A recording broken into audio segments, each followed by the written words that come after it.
intense, thrilling, electrifying sport on the planet. Mixed martial arts. You've been looking for the definitive podcast to call your new home to hear everything about it. The search is over. This is the MMAnomaly Show. No filter. Bringing you the hottest MMA breakdowns straight from the heart of the octagon. This show is all about MMA breakdowns. For fans, by fans. We're talking UFC, MMA, and the occasional big boxing match. We'll bring our unique take on how these fights are going to play out and who we think are the best bets. Welcome to the MMAnomaly Show. No filter. And now your hosts, Olin, a.k.a. MMAnomaly, and Emiliano, a.k.a. Jive Turkey Nano.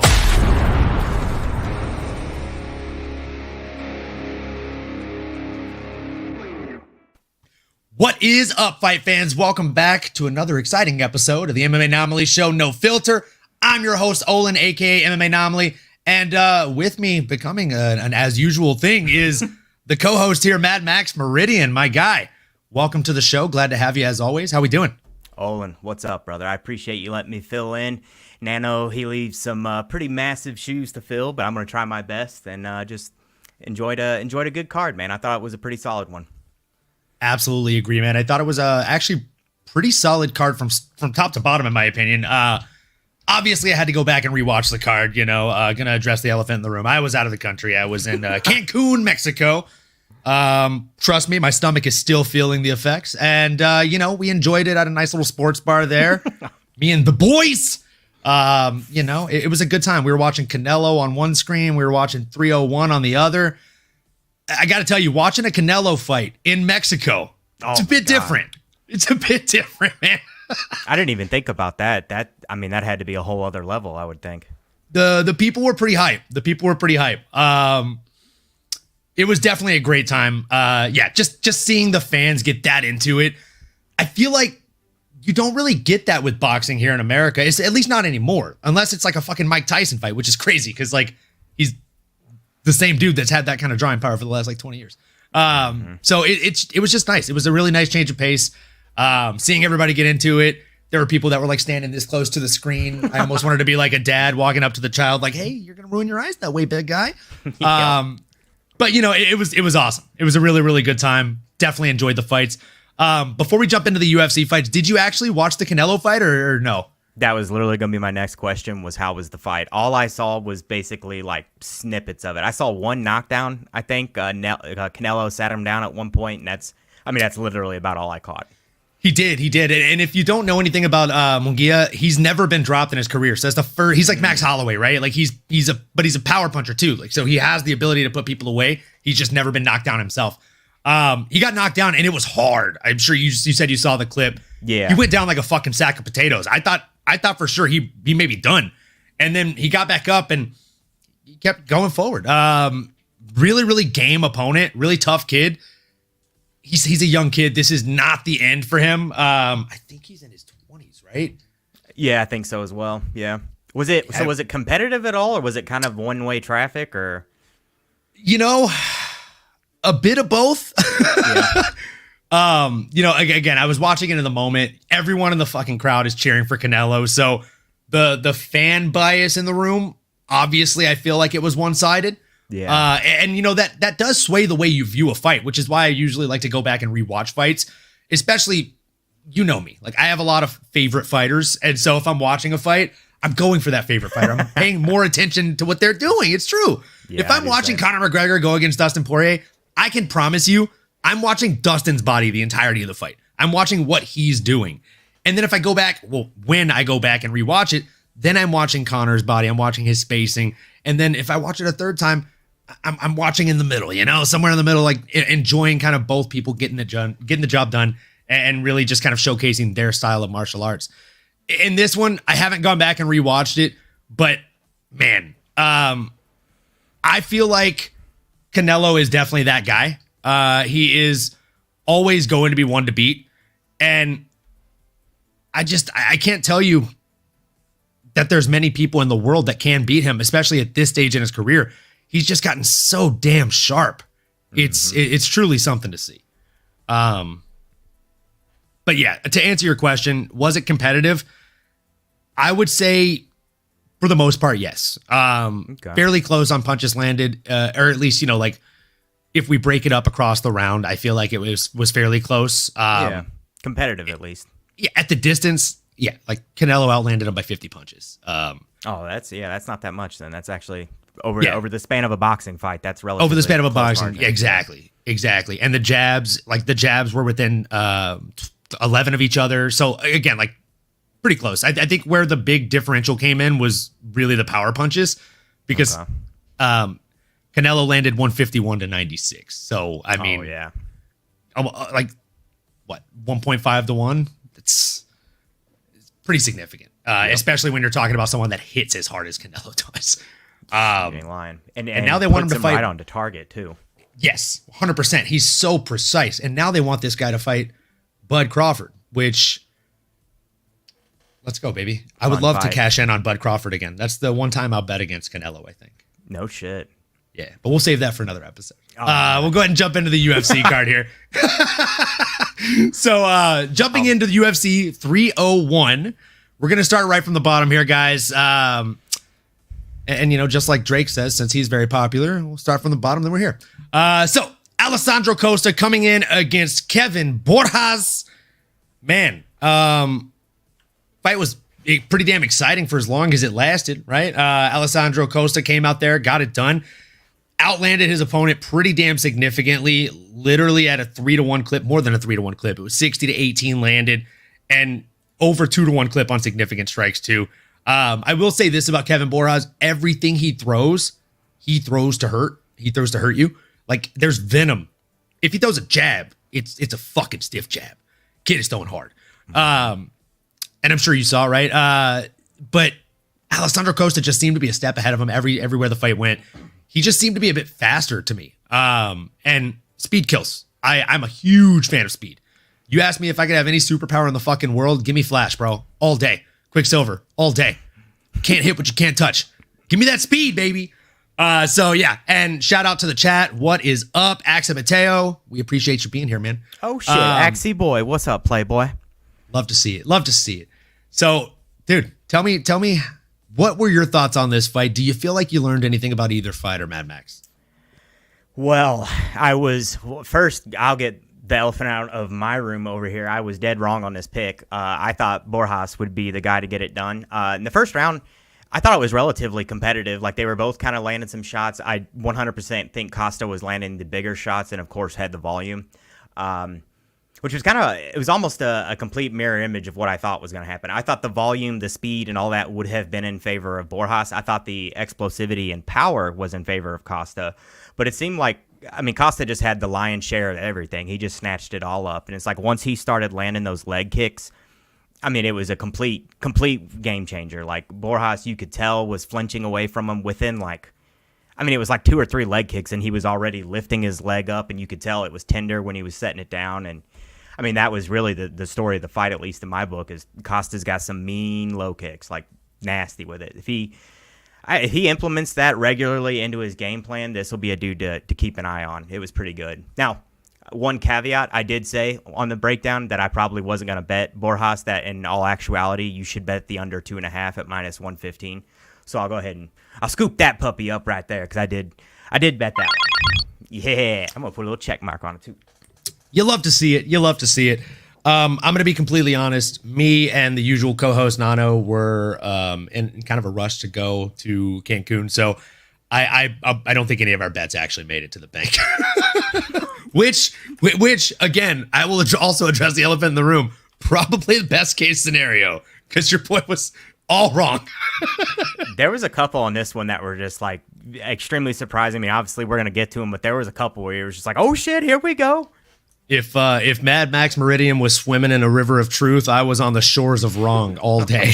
I could tell you that. It was no good for me, you guys. I was just wrong a lot. But I digress. So Alessandro Costa is sitting in the flyweight division. He is a new up and comer.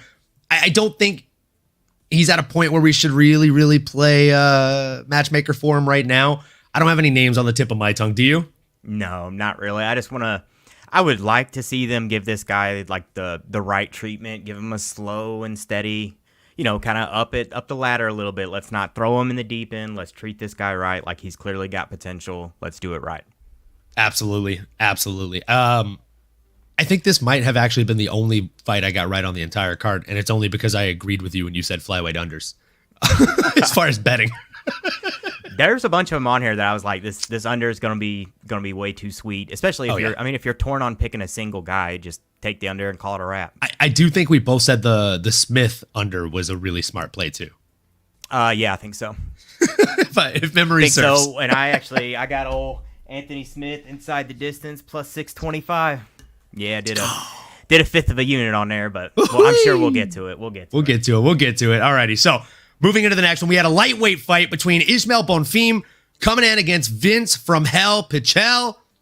Still never been finished. Still hasn't been dropped. Vince from Hell Pichel. I mean, the dude, he'll always give you hell even if you don't win.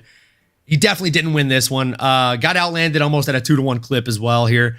Same thing when it comes to significant strikes. We're looking at 111 to 61 in significant strikes, 112 to 64 in total strikes. Both men went 1 for 2 with a 50% average here on takedowns. The big difference here to me, and I know if Nano was here for this episode, he'd be like, I try to tell you, man. I try to tell you. I think it was the age difference. Ismael looked and felt like the much younger man in there throughout the fight. Didn't lose steam where I felt like Vince did. And it's tough to watch, Vince Pichel is, he's not a young man, right? He's 41 years of age, born in 1982. A lot of you guys, listening and watching, you probably weren't even like a thought in the wind at that point, right? So man's been around. He's seen some things. And on Saturday, he saw a pretty tough night. Ismael did look a lot better than he had in his previous fights. Landed at about a 51% clip on both significant and total strikes.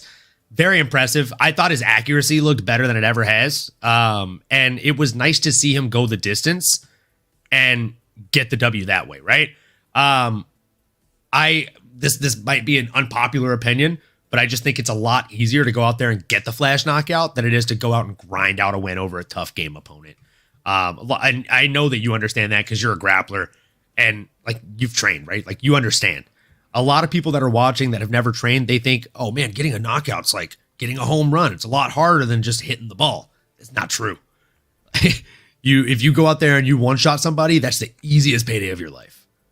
If you go out there and someone gives their neck to you and you jump the ghillie on them, easiest payday of your life, especially if they slam you into position. We'll get there.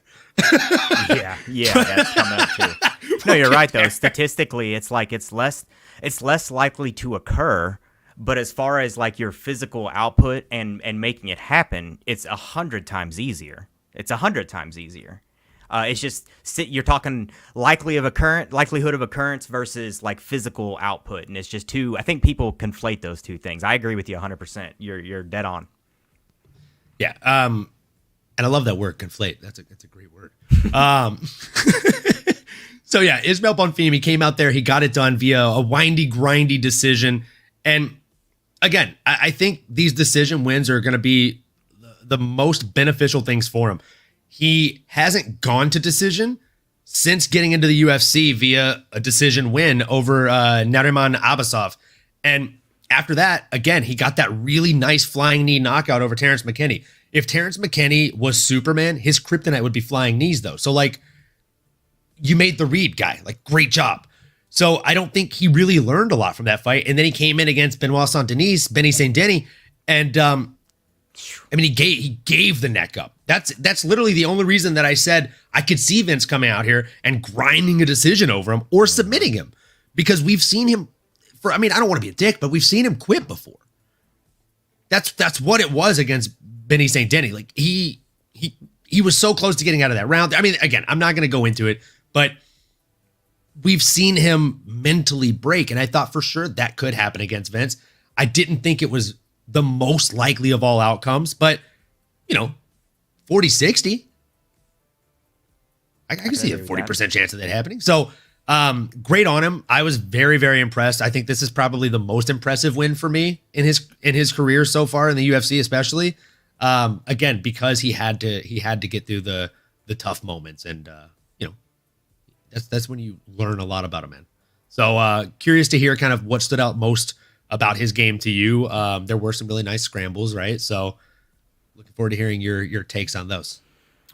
Yeah, man, I agree 100%. I think he showed a little bit more composure in this fight. It's like he's actually maturing a little bit. And you're like, all right, which, excuse me, kind of, as far as my betting side goes, it stinks a little bit because I was actually still betting on the recklessness, the chasing the finish, going after it. I wasn't for sure, but I was pretty sure. I was like, this might be the first time we see old Pichel get finished. Maybe a sub, a leg lock, some kind of something. And I think it was maybe that composure that kind of kept him in the fight, and it helped him come to third rounds. That recklessness and stuff, I think, has cost him in the past. So it's nice to see this dude actually maybe reflecting a little bit on his fight style and seeing areas that he needs to improve on, or he's surrounding himself with the right people that are doing that for him. Whichever one it is, it's working out well for him.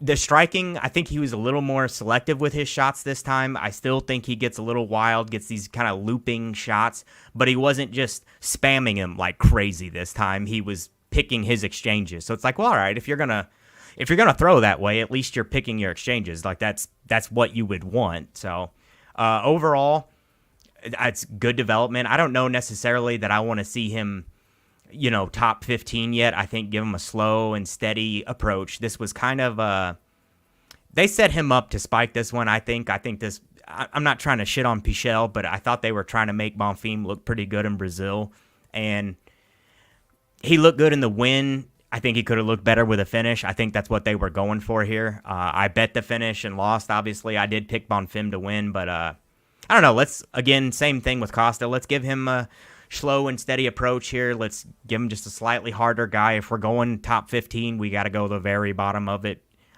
because unfortunately, I think the Bonfims have been exposed a little bit, and I think I don't know, man. I'm not sky's the limit on this guy. I don't know that he's got championship material. I don't necessarily know that he has top 10 material. Not to shit on him. Let's give him a slow and steady approach so we can give the guy some time to make some money. That's about all I got on it, I think. Yeah, no, I completely agree with that take. I actually do have a name for him. I think Mauricio Ruffy looked really good in his win. Put those two against each other. And also, you can put the two losers against each other if both those guys still want to continue their UFC career.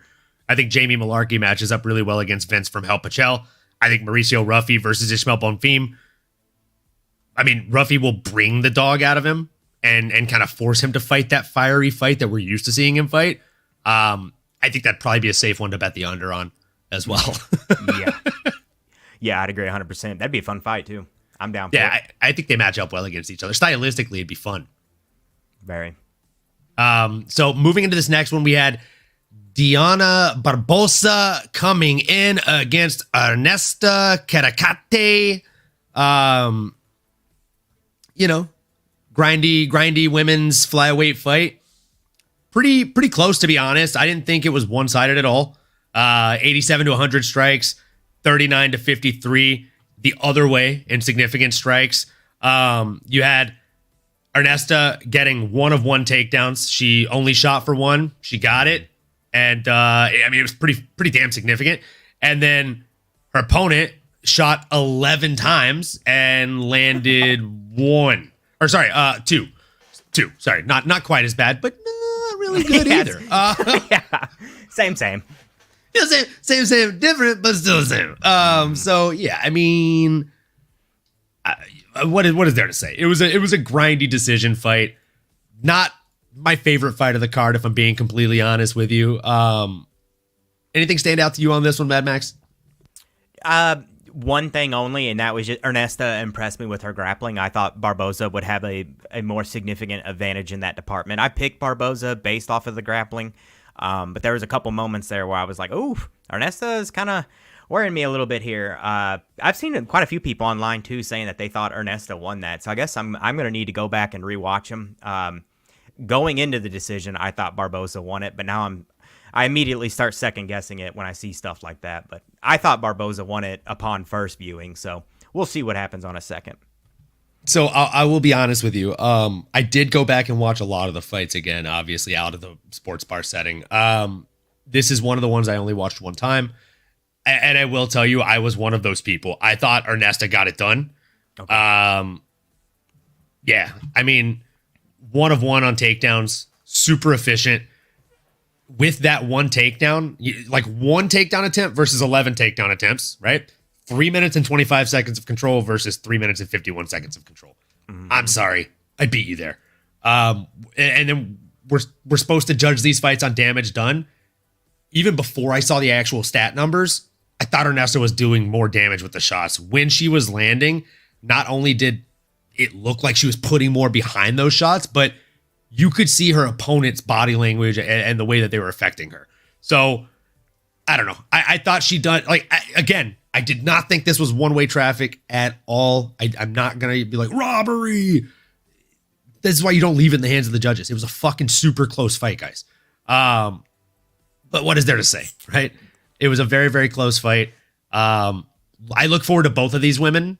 I think that they both have promising careers coming up. I'll tell you that. But again, wasn't my favorite fight on the card. Not because it was a terrible fight, more so because the card had a lot of fucking bangers. Yeah, so it was a stiff competition on being a favorite there. When you got an exciting card, there's competition there. It is tough. It was a really good card. Like, we're not even through the early prelims, and we're talking about the fact that 2 of 4 fights are finishes. That's a pretty solid start to the night, kids. So moving into the next one, we had Mauricio Ruffy coming in against Jamie Malarkey. And I can tell you this fight was anything but a bunch of malarkey. Mad Max, why don't you go ahead and lead us in, man?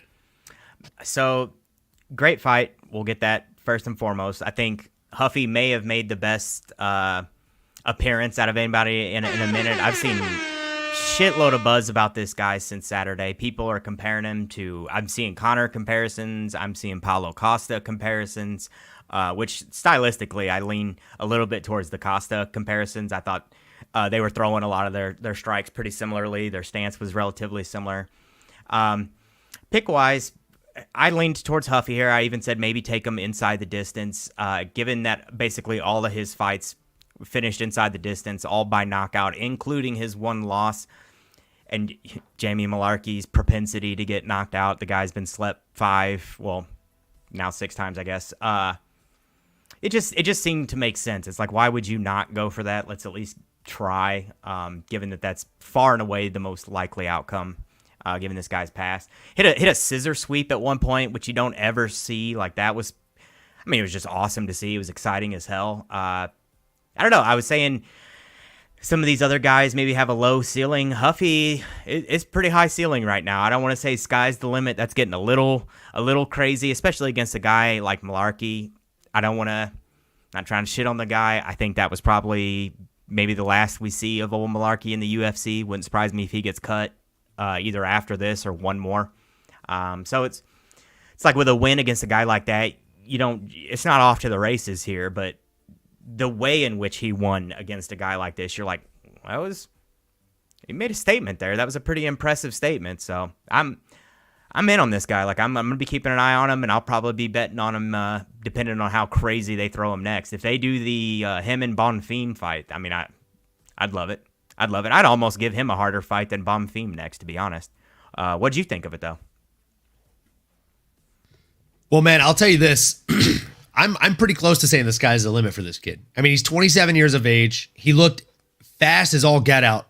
And again, I mean, we're talking about against Jamie Malarkey. I actually enjoy Malarkey. Every time I've watched a Malarkey fight, I've actually had a good time doing it. So, he's still a 500 fighter, though, to an extent, right? So I'm not here to say that Malarkey's a world breaker, but again, he's solid. He's a decent guy. And he's a guy in the UFC. He's a kind of a litmus test of whether or not you belong in the UFC at all. And damn it, Huffy does, man. And thank you for correcting me on the pronunciation. I forgot he was fucking Brazilian. I'm saying Ruffy like some freaking gringo. I butcher all of them. That was pure luck. So, I mean, dude's name is One Shot, and I don't think there's been a more fitting name for a newcomer in a while, because that's all he needs, right? He came out there and, Vinny Vici, he came, he saw, he conquered. Hit the flying knee, followed up with those nice little barrage of punches there. And that's all she wrote for him. Put a quick end to Malarkey's consciousness, and it only took 25 strikes, guys. That's the craziest thing of all. It took 25 strikes. That's not something that you see super often. This guy carries power. He carries a lot of power. So I'm very, very excited to see what's next for him. Again, I think he matches up really, really well against Ishmael Bonfim. I would be more than happy to see that take place. And yeah, let us know in the chat, obviously, if you have a better name at the tip of your tongue or any name on the tip of your tongue for this young man. Now, moving into the next fight, we have Drakkar, not far, not near, but close, against Joaquim Silva. I'm not going to lie to you, man. I'm going to keep it brief. I thought this fight went pretty much exactly as I thought it was going to. I said Joaquim Silva is very tough. He's a strong game opponent, but Drakkar Klose is very well-rounded. And he can make it a very long, tiring, grindy fight.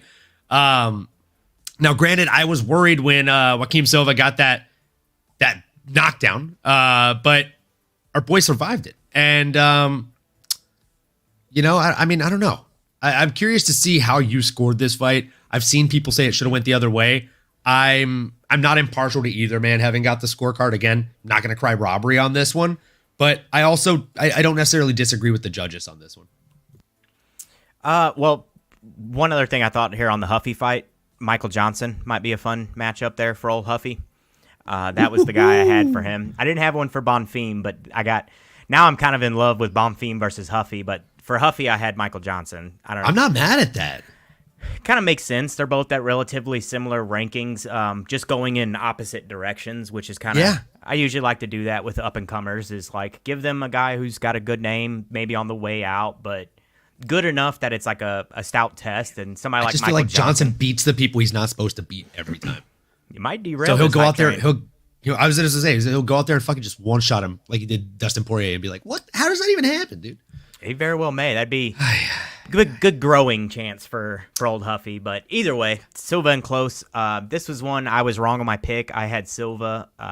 However, on the breakdown, I did say play the over on this one. It was minus 115. Yes, you did. So I'll scoop that one up. I thought Silva would have a little bit more to offer in the grappling department. Drakkar just kind of, it's like he's not doing the most outstanding stuff, but what he is doing, he's doing it super well. And I mean, the guy's just good. Like if you were playing him in UFC, he would have like 80 in all stats. Yeah, I was gonna say he'd be like even kill on every single stat. That's why he's like super well rounded. He's Mario in Super Smash. Like he's just the most well rounded guy. He's not great at anything, but he's good at just about everything. Yep. Yeah, and it's funny if you remember, me and you had just sent me, which I had just seen it like a couple days before that. There was the guillotine slam. Me and you had just sent that clip back and forth to each other just a few days ago, and then here it is happening again. But that guillotine was nasty. Drakkar would not have reacted that way had it not been nasty. He would have taken his time and just worked a more methodical means of escaping, and instead he opted for the let me try and spike this dude square in his face. And it looked like it almost landed clean. What I do think it gave Klose enough room to kind of wiggle out there, pop his head out. I thought Klose won, though. I thought the decision was correct one. Joaquim just didn't have a lot to offer, man. There was a lot of moments. This fight, to me, going into it, I thought this was going to be one of the more exciting fights on the card, and this one kind of disappointed me a little bit. There was a lot of moments of just kind of standing there looking at each other, waiting for the other person to do something to maybe counter or something like that. And it wasn't bad per se. It just wasn't the most exciting fight, or at least not up to the level I thought it would be. But good showing from Klose. The guy continues to basically only lose to the very top of the division. I don't know who to give him next. I wouldn't be opposed to him fighting Huffy either. Since they're all lightweight, who do you think they'd give him next? That's actually a really, really good question. Oh God, I want to say it, but I don't want to say it. feel like maybe like a Drew Dober, who is coming off of a loss right at that teeter of top 15. Drakkar Klose is somebody that every time we see him fight, we get excited. We think he's going to do really well. And then he does really well. And then something happens, right? Like he gets an injury. He has to pull out of a fight. Something comes up. He's just one of those guys that has been derailed by bad luck numerous times across his career. And I think if he gets a win over a notable name like a Drew Dober, it puts him right back into that top 15 conversation. And I also think I love Drew Dober. I think that's a scary fight for him. I think that's a dangerous fight for him, but I also think it's a winnable fight for him. If he's able to go out there and do exactly what he just did to another dangerous opponent in Joaquim Silva and just essentially take someone that has knockout power or power in general and strength in general and speed in general and just fucking control them and drain all of those attributes and then turn them into a mortal man and then win on a judge's scorecard. Yeah, I don't know. I think Drew Dober would be a really fun matchup for him. That'd be a really good one. I like that one a lot. Drew Dober is just fun anyway. Nice dude. Both these guys seem like pretty decent guys. Like, I'm all for it. Give him RDA, give him like Bobby Green, somebody like that. Sign me up. Yeah. Drew Dober is definitely a nice dude. He's up there with Sage Northcutt as far as like nice MMA fighters I've met. I forget he's one you got pictures with, isn't he? Yeah. And granted, I will tell you, every MMA fighter I've ever met has been nothing but like joy. But like Sage Northcutt literally called me sir. Drew Dober basically like patted my ego on the back. So I appreciated both of those guys. Hell yeah. So yeah, I think that's a really fun matchup. Moving into the next one. This next one was very interesting, right? We had Elvis Brenner, who had a hell of a 2023. He really did. Coming in against Miktabik Oralbai, who is, I mean, even if he's not your favorite fighter, he's got to be one of your favorite fighters' names to say. Miktabik. Miktabik, I hardly know the Bick, you know what I'm saying? So Miktabik Oralbai, you can always bank on the bad jokes, guys. Miktabik came in here, and I mean, gosh. What is there to say? I mean, the dude came down in weight, by the way. It used to be a welterweight. And he said, welterweight a sec. Let me show you what I can do at lightweight. Went down in weight class, and he kind of put it on Elvis, right? There were moments in the fight where I thought Elvis was possibly going to get him out of there, but then he got that knockdown, and the ref, no nonsense with the point take. There was zero hesitation. He's all, fuck you, 1 point. 1 point. Yeah. That's 1 point. Fuck this guy. 1 point. If you turn up the volume, you can hear him say "fuck you" 3 times. I swear. He gives him the finger. He's all 1 point. 1 point. 1 point. 1 point. Oh, sorry. 1 point. Yeah, no. He took that point very, very quickly. I thought it might be the end of the stroll for our boy when that happened, and then he went out there and got a drop. Man. You put that kid down. Did you expect to see him get a little big shot in there?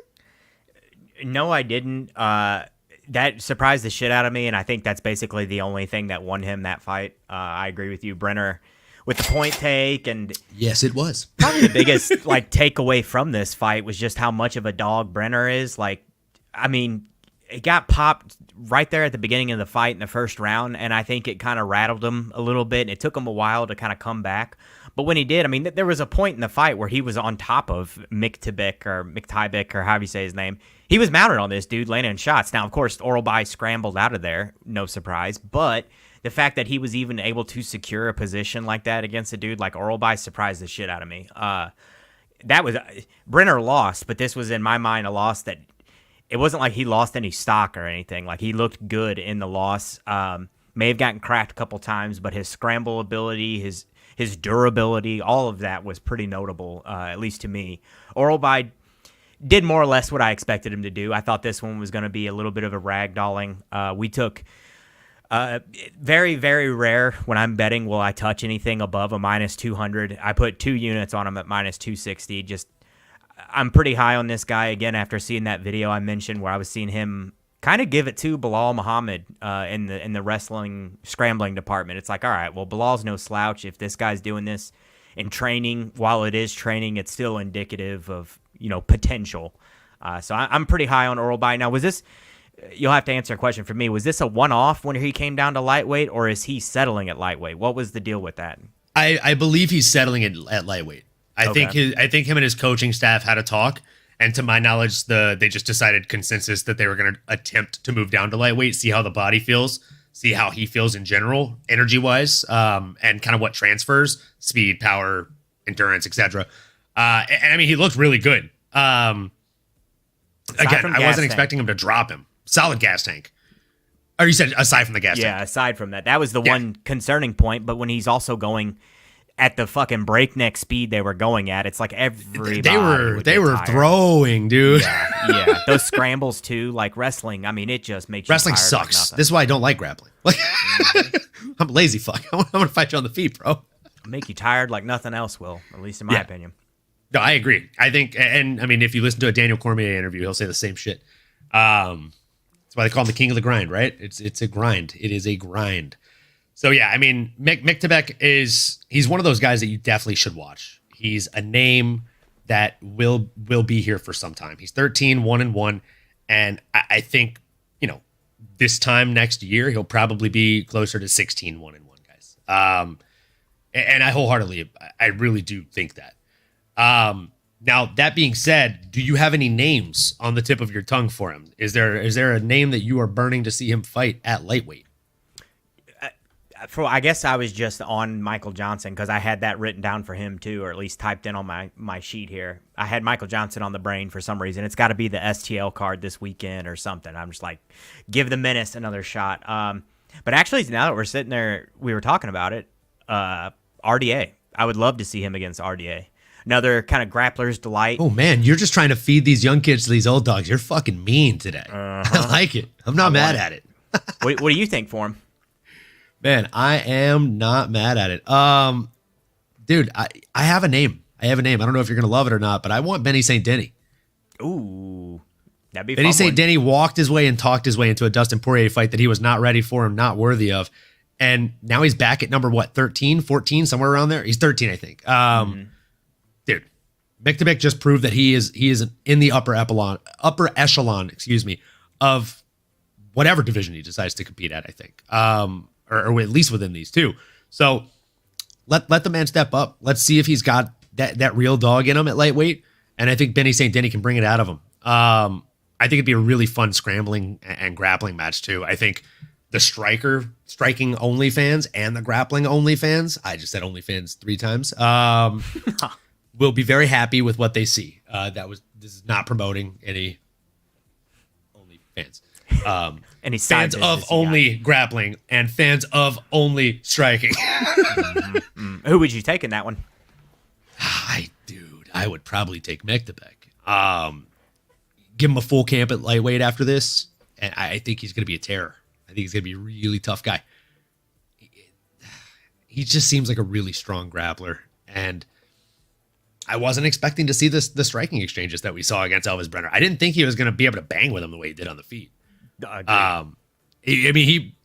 The slips were pretty solid. Yeah. Well, his straight, he's got a straight from hell. He landed a big shot. I mean, just bam. Yeah. Nasty. Cracks. Yeah. And you could tell he has fun doing it too. Like a lot of times when you see a grappler strike, you're like, oh, he's not having, he doesn't enjoy doing this. This is like a necessity. He's doing this because he has to. Yep. He was having fun doing it, and he looked pretty slick. Like he does do this in sparring and not just grapple fuck everyone. It's nice to see. It's like the difference between like a Khabib and an Islam, in my opinion. Like Khabib had good enough striking to get into the grappling. Islam will fucking knock you out if that's what it takes. We just saw it. So yeah, scary prospect for him fighting my favorite fighter of all time. Moving on. Yeah, for real. I'm Good Lord. dreading that fight. Loving it, man. but dreading it at the same time. But can we just talk about a fun fact that I realized this week?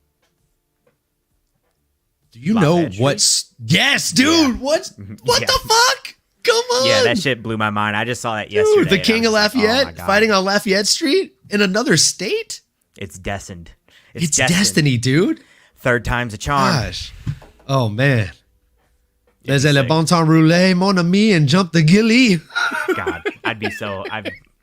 Yeah, and then what did he say the other day? If he guillotines Islam, he'd have to retire after that. You got to retire. Did you see that post where he, instead of calling himself a silly goose, he called himself a gilly goose? A gilly goose? Yes. I'm just a gilly goose. That's awesome. I love it. I love that guy so fucking much, dude. He's the best. He really is. He truly is. Oh, man. This fight card, as Foghorn Leghorn would say, it was the best of times. I say it was the worst of times. This next fight, it was a tough one. It was one of those hard to swallow pills, you guys. Karolina Kowalkiewicz, big fan of hers. Had the pleasure of beating her at International Fight Week last year, and honestly, just one of the nicest human beings I've just been able to have a conversation with. She sat there and talked to my girl for like 5-10 minutes while we were standing there waiting to get to the next person. She came in against Yasmin Lucindo. Yasmin Lucindo is someone that I will probably never bet against again, unless they put her in there against an absolute world beater, because what the hell, man? This chick is honestly, she's like a strawweight pit bull, man. I don't know if there's a better way to describe her. Like, can you help me out here? Is there a good descriptive word that comes to mind when you see this chick fight? She was like a little Vonderlei or a little Cody Garbrandt almost, with the way she was holding her hands. Like, he almost looks like an action figure where he's like loaded up, just ready for hooks, and she had her hands down and ready for that. And clearly, I mean, she landed a big shot. I thought she had Karolina hurt at one point, didn't she? She did, but she didn't drop her, which is crazy. Like, Karolina, she eats strikes. And I think like people forget that she's fought like Joanna Jędrzejczyk. Like, she's fought these fucking world breakers. So, I mean, if you're going out there and you're thinking, I'm going to knock this chick out, good luck, kid. I hope you packed a lunch. Like, even if you win, your hands are going to hurt afterwards, at the very least, you know? And I'd imagine Lucindo's does. So, I mean, she landed 91 strikes. And guys, I know we've seen like a Max Holloway fight where there's like 500 strikes landed between the two people, but for a women's strawweight bout, like this is a fucking decent number of strikes landed and thrown in general. Like, there were over 250 strikes thrown between these women and about 130 landed. Like, and mind you, 83 out of 91 significant strikes. That's what I would notice him. Like, that's what I'm saying, is that's why I was like, she's a pit bull, dude. Like, yeah. There's venom when this chick is throwing. She's not she's not the person that's like, hey, I'll buy you beer after I beat you. She's like, after I beat you, I don't ever want to see you again, and you won't ever want to see me again. And that's just a fact. Like, she fights like she's mad at you. She fights like you stole her little sister's bicycle a year ago and she just found you. Like, it's not fun to fight this chick. I guarantee I wouldn't want to fight her. She just looked strong in there, man. And then the fact that when she wanted it, I feel like, I know she went 2 for 6 on the takedowns, but man, I feel like 3 out of the 4 that she didn't end up hitting, she wasn't really trying. It was more so just giving looks, right? When she wanted them, they were there. And that says a lot, because Karolina is not easy to take down. For at least, I mean, not in my opinion. I think she has pretty decent, even if she's not a grappler per se, I feel like she has a decent level of grappling negation skills. And that just was not the case in this fight. It was tough. It was a tough watch as a Karolina fan. But, man, Yasmin Lucindo just definitely turned me into a fan. She got a whole fucking round of control on her out of those 2 takedowns too, by the way. So, but I don't have to tell you anything. You need to tell me some things. Tell me how this fight made you feel, brother. Well, it hurt my feelings because I like Karolina. I've been a Karolina fan for a long time, and she's one of these who, when you see her getting beat up, she looks like she shows that she's getting beat up. Like, you can kind of see it on her face, and it just like, oh, it's like a sad puppy dog. Yeah, man. Animated by Disney. You're just like, oh man, this sucks. And you can just tell it hurts. Like, she shows a lot of what's going on for her, but I don't know necessarily that it was surprising. I picked Lucindo. I jacked up. So earlier, I almost always go with women's decision hedges. That's like my play on women's, like lower level women's fights. It almost always pays. I said on the breakdown I was going to do a women's decision hedge on this, and then I somehow managed to talk myself into Lucindo inside the distance, Karolina decision. So I missed it by like this close. We would have been all right on it. I thought she would be able to put Karolina away. Karolina's great at wearing damage. Like, weathering damage, not wearing damage, but weathering damage. Like, she does get hurt, but she just kind of manages to, maybe it's the crafty veteran savviness that she has where she can just manage to stay in there, kind of stifle some of your offense, shut it down a little bit, regroup, and manage to stay in there. So vet moves from Carolina. I think she's in a similar spot to Jamie Malarkey, where she's kind of like the litmus test of the division. It's like, do you belong here? Should you be in this, this, not necessarily this division, but like are you UFC material? Maybe, maybe not. Let's give you Carolina and see if you are, which that also then poses the other side of that. If Carolina's repeatedly getting beaten, maybe she's not UFC material anymore.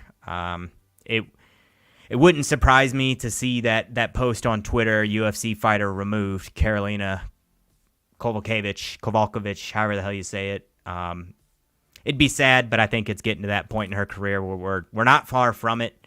But she's got to be close to Hall of Fame material if she isn't 100% Hall of Fame material. She's been around forever. She's fought the cream of the crop.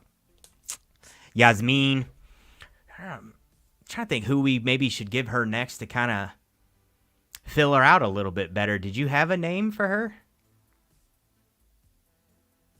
So when it comes to Yasmin, I truly think that there's like 2 or 3 names that you can give her.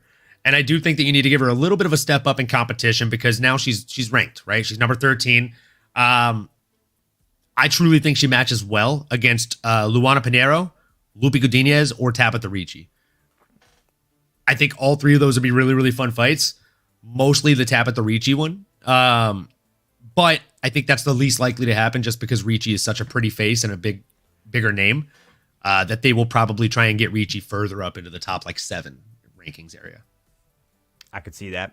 For sure. I think she's fighting here this weekend. She's fighting in STL this weekend, old Tabitha. Oh, dude, good for you, brother. Yeah. You get to see Tabitha. I can't remember who the hell is she fighting. We'll look over it later, but I wouldn't mind. Is she close to Angela Hill in the rankings? She's fighting Tisha Torres, or formerly Tisha Torres, now Tisha Pennington. Holy smokes. Ricci is? Yeah. That's a fun fight. That's a really fun fight.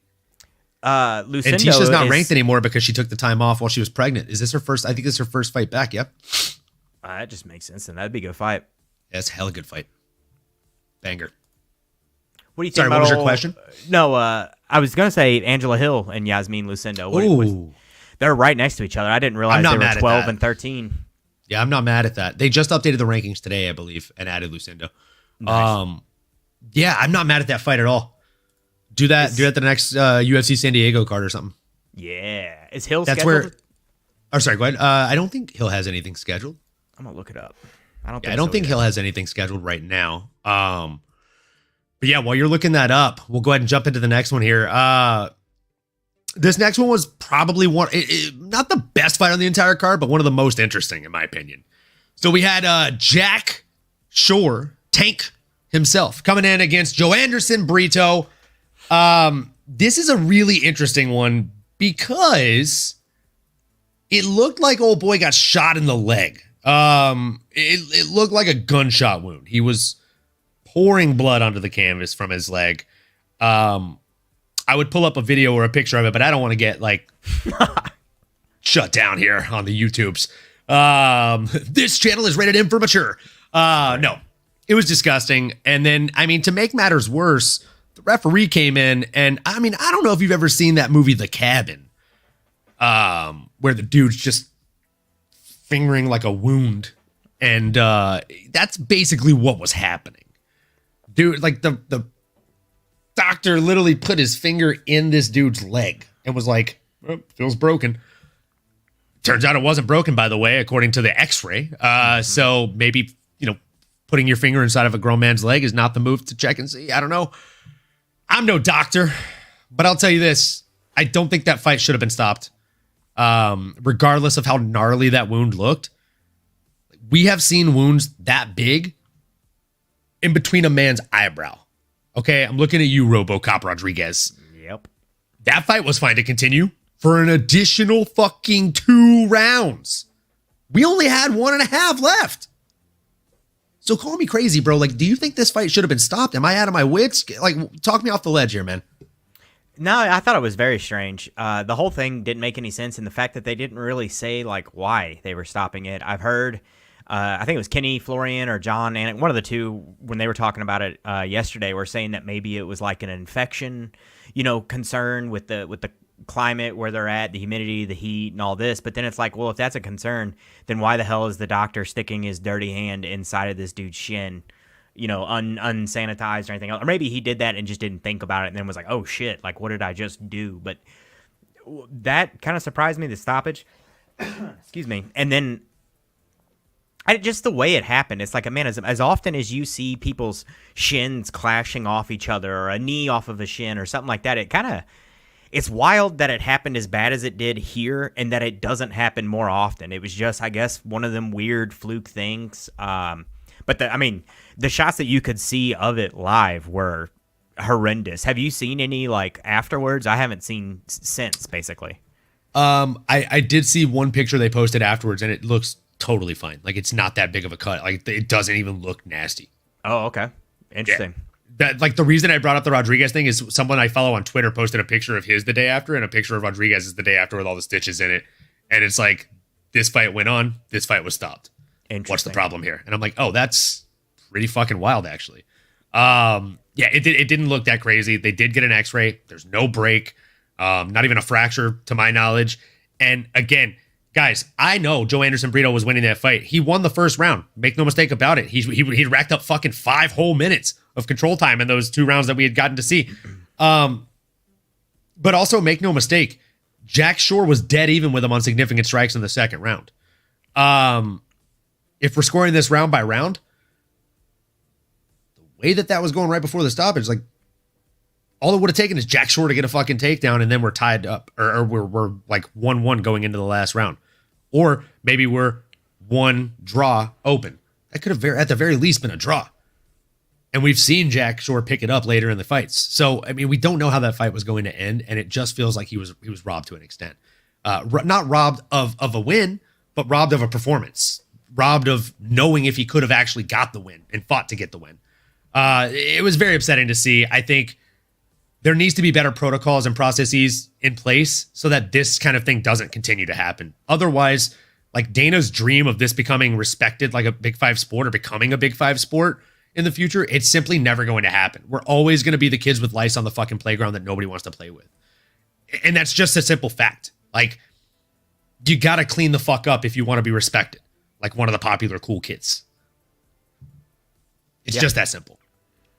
Yeah, I would agree. Or at least you got, like you said, have something in place here so we know what the protocol is. It seems like way too often it's well, let's get together and talk and try and hash this out and figure it out real quick. And then they end up making some kind of like snap decision that ends up after the fact. You're like, what are we doing here, people? What are we doing? Why are we trying to figure out serious situations on the fly?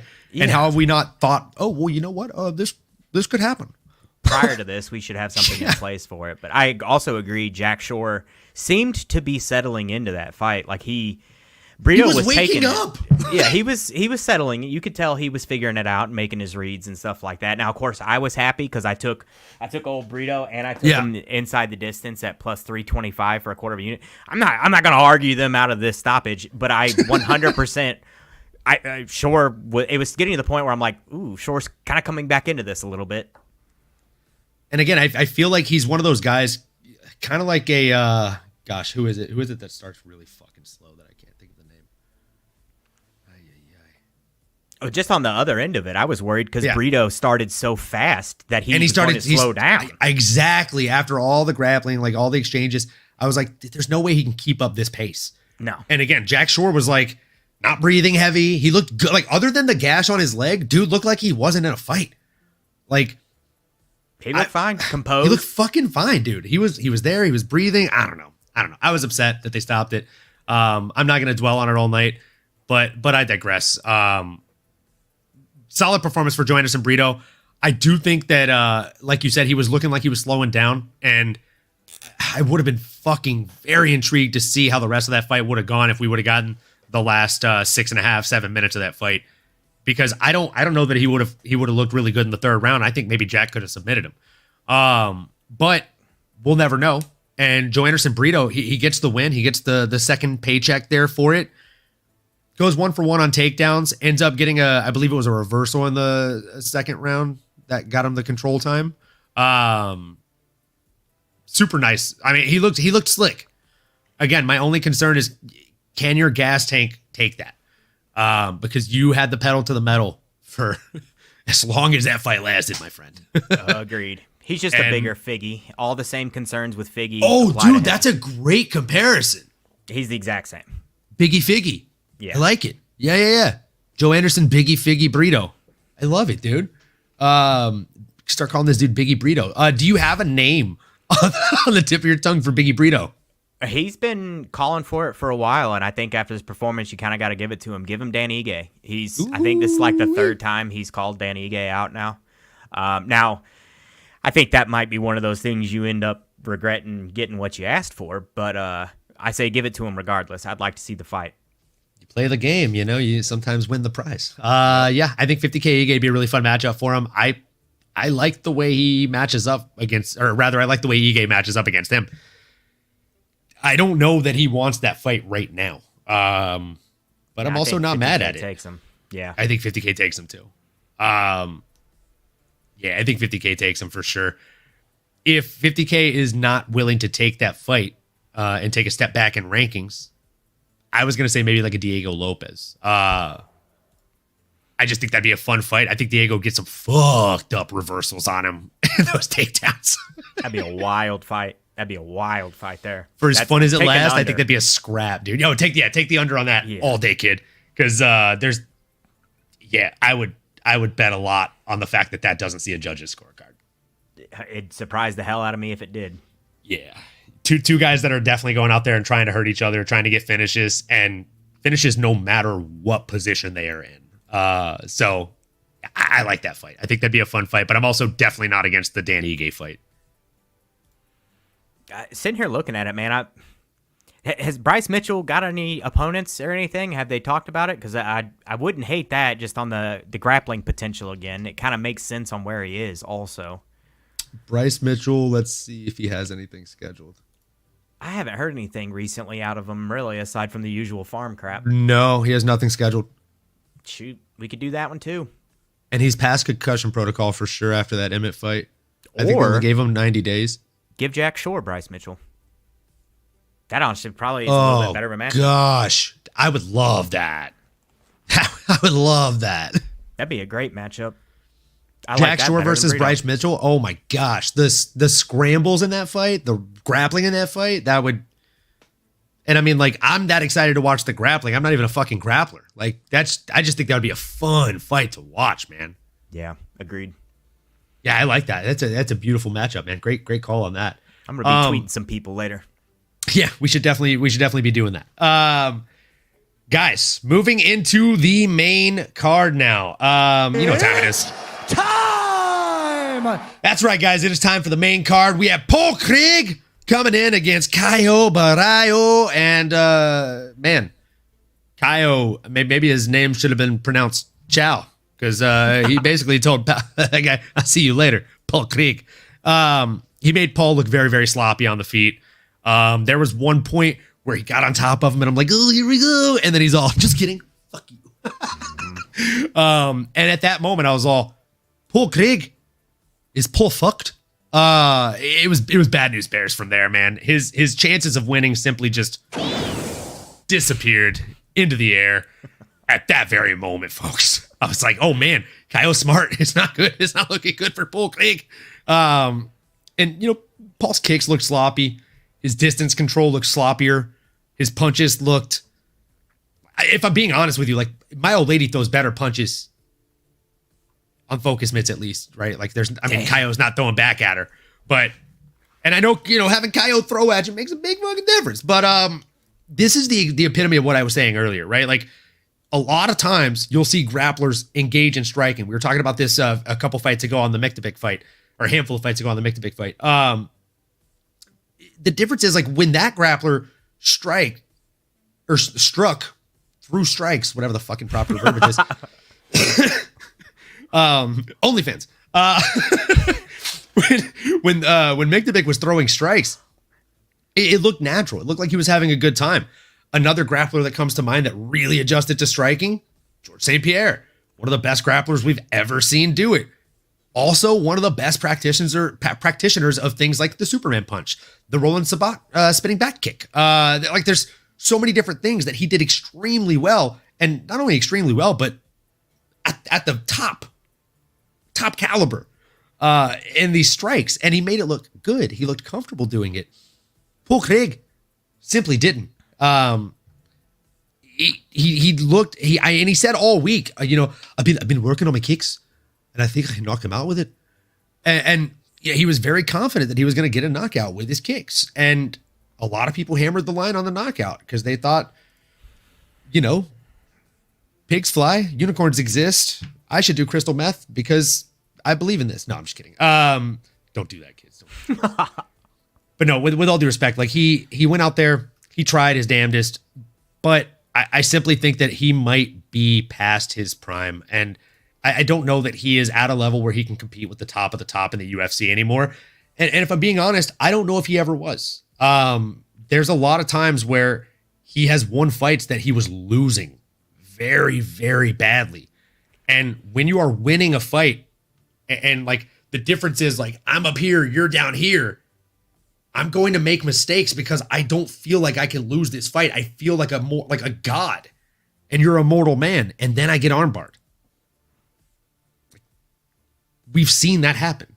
Yep. Or then I get triangled. We've seen that happen. So when he fights people that are not cocky enough or bold enough to follow him onto the ground into that danger, he simply loses fights. And I mean, maybe if he wants to go to like karate combat and do the pit grappling, I think that would be a fun thing for him. I think he'd probably do really well there. But as far as the UFC, I don't know if it's in the cards for him. I know he's not championship material at this point. I struggle to even entertain the fact that he's top 15 material. Yeah, you couldn't say it better. I think you nailed it on that one. Unfortunately, it's not necessarily that he's been exposed. It's just the game plan's kind of been out on him for quite some time now. He's so one-dimensional, and it's like everything else. If everything else was passable, you can be that one-dimensional, so long as the other stuff's passable. But a lot of the other things are not even passable. So it's unfortunate, too, because Paul Craig is super likable in interviews. I'd like for them maybe to give him a shot on like a mic, like a commentary, like a Paul Felder type thing, because they'll switch in Anthony Smith. They've had Bobby Green on X, Y, or Z. People love hearing Paul Craig talk. Like he's likable. I'd love to hear him on the mic just to maybe see how he does there. But the fact that I'm even sitting here talking about other avenues for him, it shows quite a bit as far as where he's at in his career. Now, the play here, just because of how goofy the odds were, you always, like you were saying, people give Paul Craig submissions sometimes, and he's good enough that if you give him something, he's going to take it and run with it. So the play, we took Paul Craig by sub, put a fifth of a unit on him at plus 800 odds, which were just wild. You could not throw a fifth on there. But the obvious thing here was put a full unit on Baralho inside the distance to hedge it out. Paul just too often, man, he's got his chin straight up in the air. You touch that thing, and it's just a lights off switch instantly. On Kaio's side of things, I mean, he looked great. He looked composed. That was probably the biggest takeaway, was that he showed enough composure to not get reckless and stay down there with Craig and had the wherewithal to wave him back up to his feet, because he knew, like, it's obvious. This is where the fight needs to be. I'm going to win the fight here. It's not even really competitive in this avenue so long as I don't get goofy with it. There was a couple instances where Baralho kind of like some of the hooks he was throwing, he was kind of jumping into them, like almost chasing the shot, which made me a little nervous once he fights somebody that actually can strike. But against Paul Craig, I was like, whatever, do whatever you want. Go try a flying knee or something. Just go for it. Yeah, I mean, I'm still pretty high on Baralho, man. This guy's good. It seems like they're treating him right. They're kind of giving him a slow and steady approach, not giving him just the cream of the crop right out of the gates. He's at 14 now, so it's like, all right, next test's probably going to be a pretty big one. Did you have a name for Baralho? So I do, but it's not going to come to fruition. I think he should fight Khamzat. Oh, I think that'd be a really wild match. I think it'd be a firefight from beginning to end, and just kind of tacking on to what you said here. I agree. I agree with everything you said. I think he showed new levels of maturity. He showed that he can compete with these guys. But again, you're doing it against Paul Craig, and as much as I love the guy, and just like you said, I love hearing him talk. He's got a great accent. Shout out Scotland, and. But yeah, he was launching himself into those hooks, and there were a couple times he did the same thing with the straight right, and I just think he's game to get hit with an uppercut really, really bad. We've seen Khamzat hit people with those kind of uppercuts before, literally while they're stepping in. I think he has like 1 or 2 knockouts in the Middle East that way. So I just think it would be a really fun matchup, and also it would be a great test for Caio more than anything. Can he get past somebody like a Khamzat? And like, how long has it been since we've seen Khamzat fight? Somebody that mattered, like in his correct weight class, not on short notice, trying to bully somebody when he weighed in 9 pounds heavier than them. It's been a while. It's been some fucking time. So I don't think he deserves a top 5. I think he should have to fight 1 or 2 back, and I think that's a Caio Baralho. Be a good matchup, man. It'd make a lot of sense. I know with the star power behind Khamzat, they're going to try and maximize on it. But as far as like true sport and rankings and everything, I think it actually makes sense. They the one I had was Hermanson, but they're right on top of each other. That was the other name I wrote down. Yeah, so makes sense. They're both right there on top of each other. Like they're all right there with each other. Makes sense to me. Any of them. Yeah, I was basically going to say like, win or lose, because Khamzat does have a match scheduled. I forget who it's against, but he's fighting. No, not Paulo. It is, I think, right? Oh, that's right. He is fighting Costa. Wait, no, is it? Hold on. I'll tell you right now. They were going to do that because of the Chin. Oh, it's Whitaker. Whitaker. That's what it is. Yep. That's what it is. It's Robert Whitaker. He's fighting Robert Whitaker in Riyadh in Saudi Arabia. So if he loses to Robert Whitaker, then you have to make that kind of fight, right? If he beats Robert Whitaker, that fight becomes less likely. And if that happens, then obviously the Jack Hermanson fight, I was going to say basically, if Khamzat, if the fight doesn't fall through, which I think still that it might fall through, then you make him fight a Caio. If that fight actually happens and Khamzat wins, then Jack Hermanson versus Caio Baralho is going to be one of the headliners for a Apex card.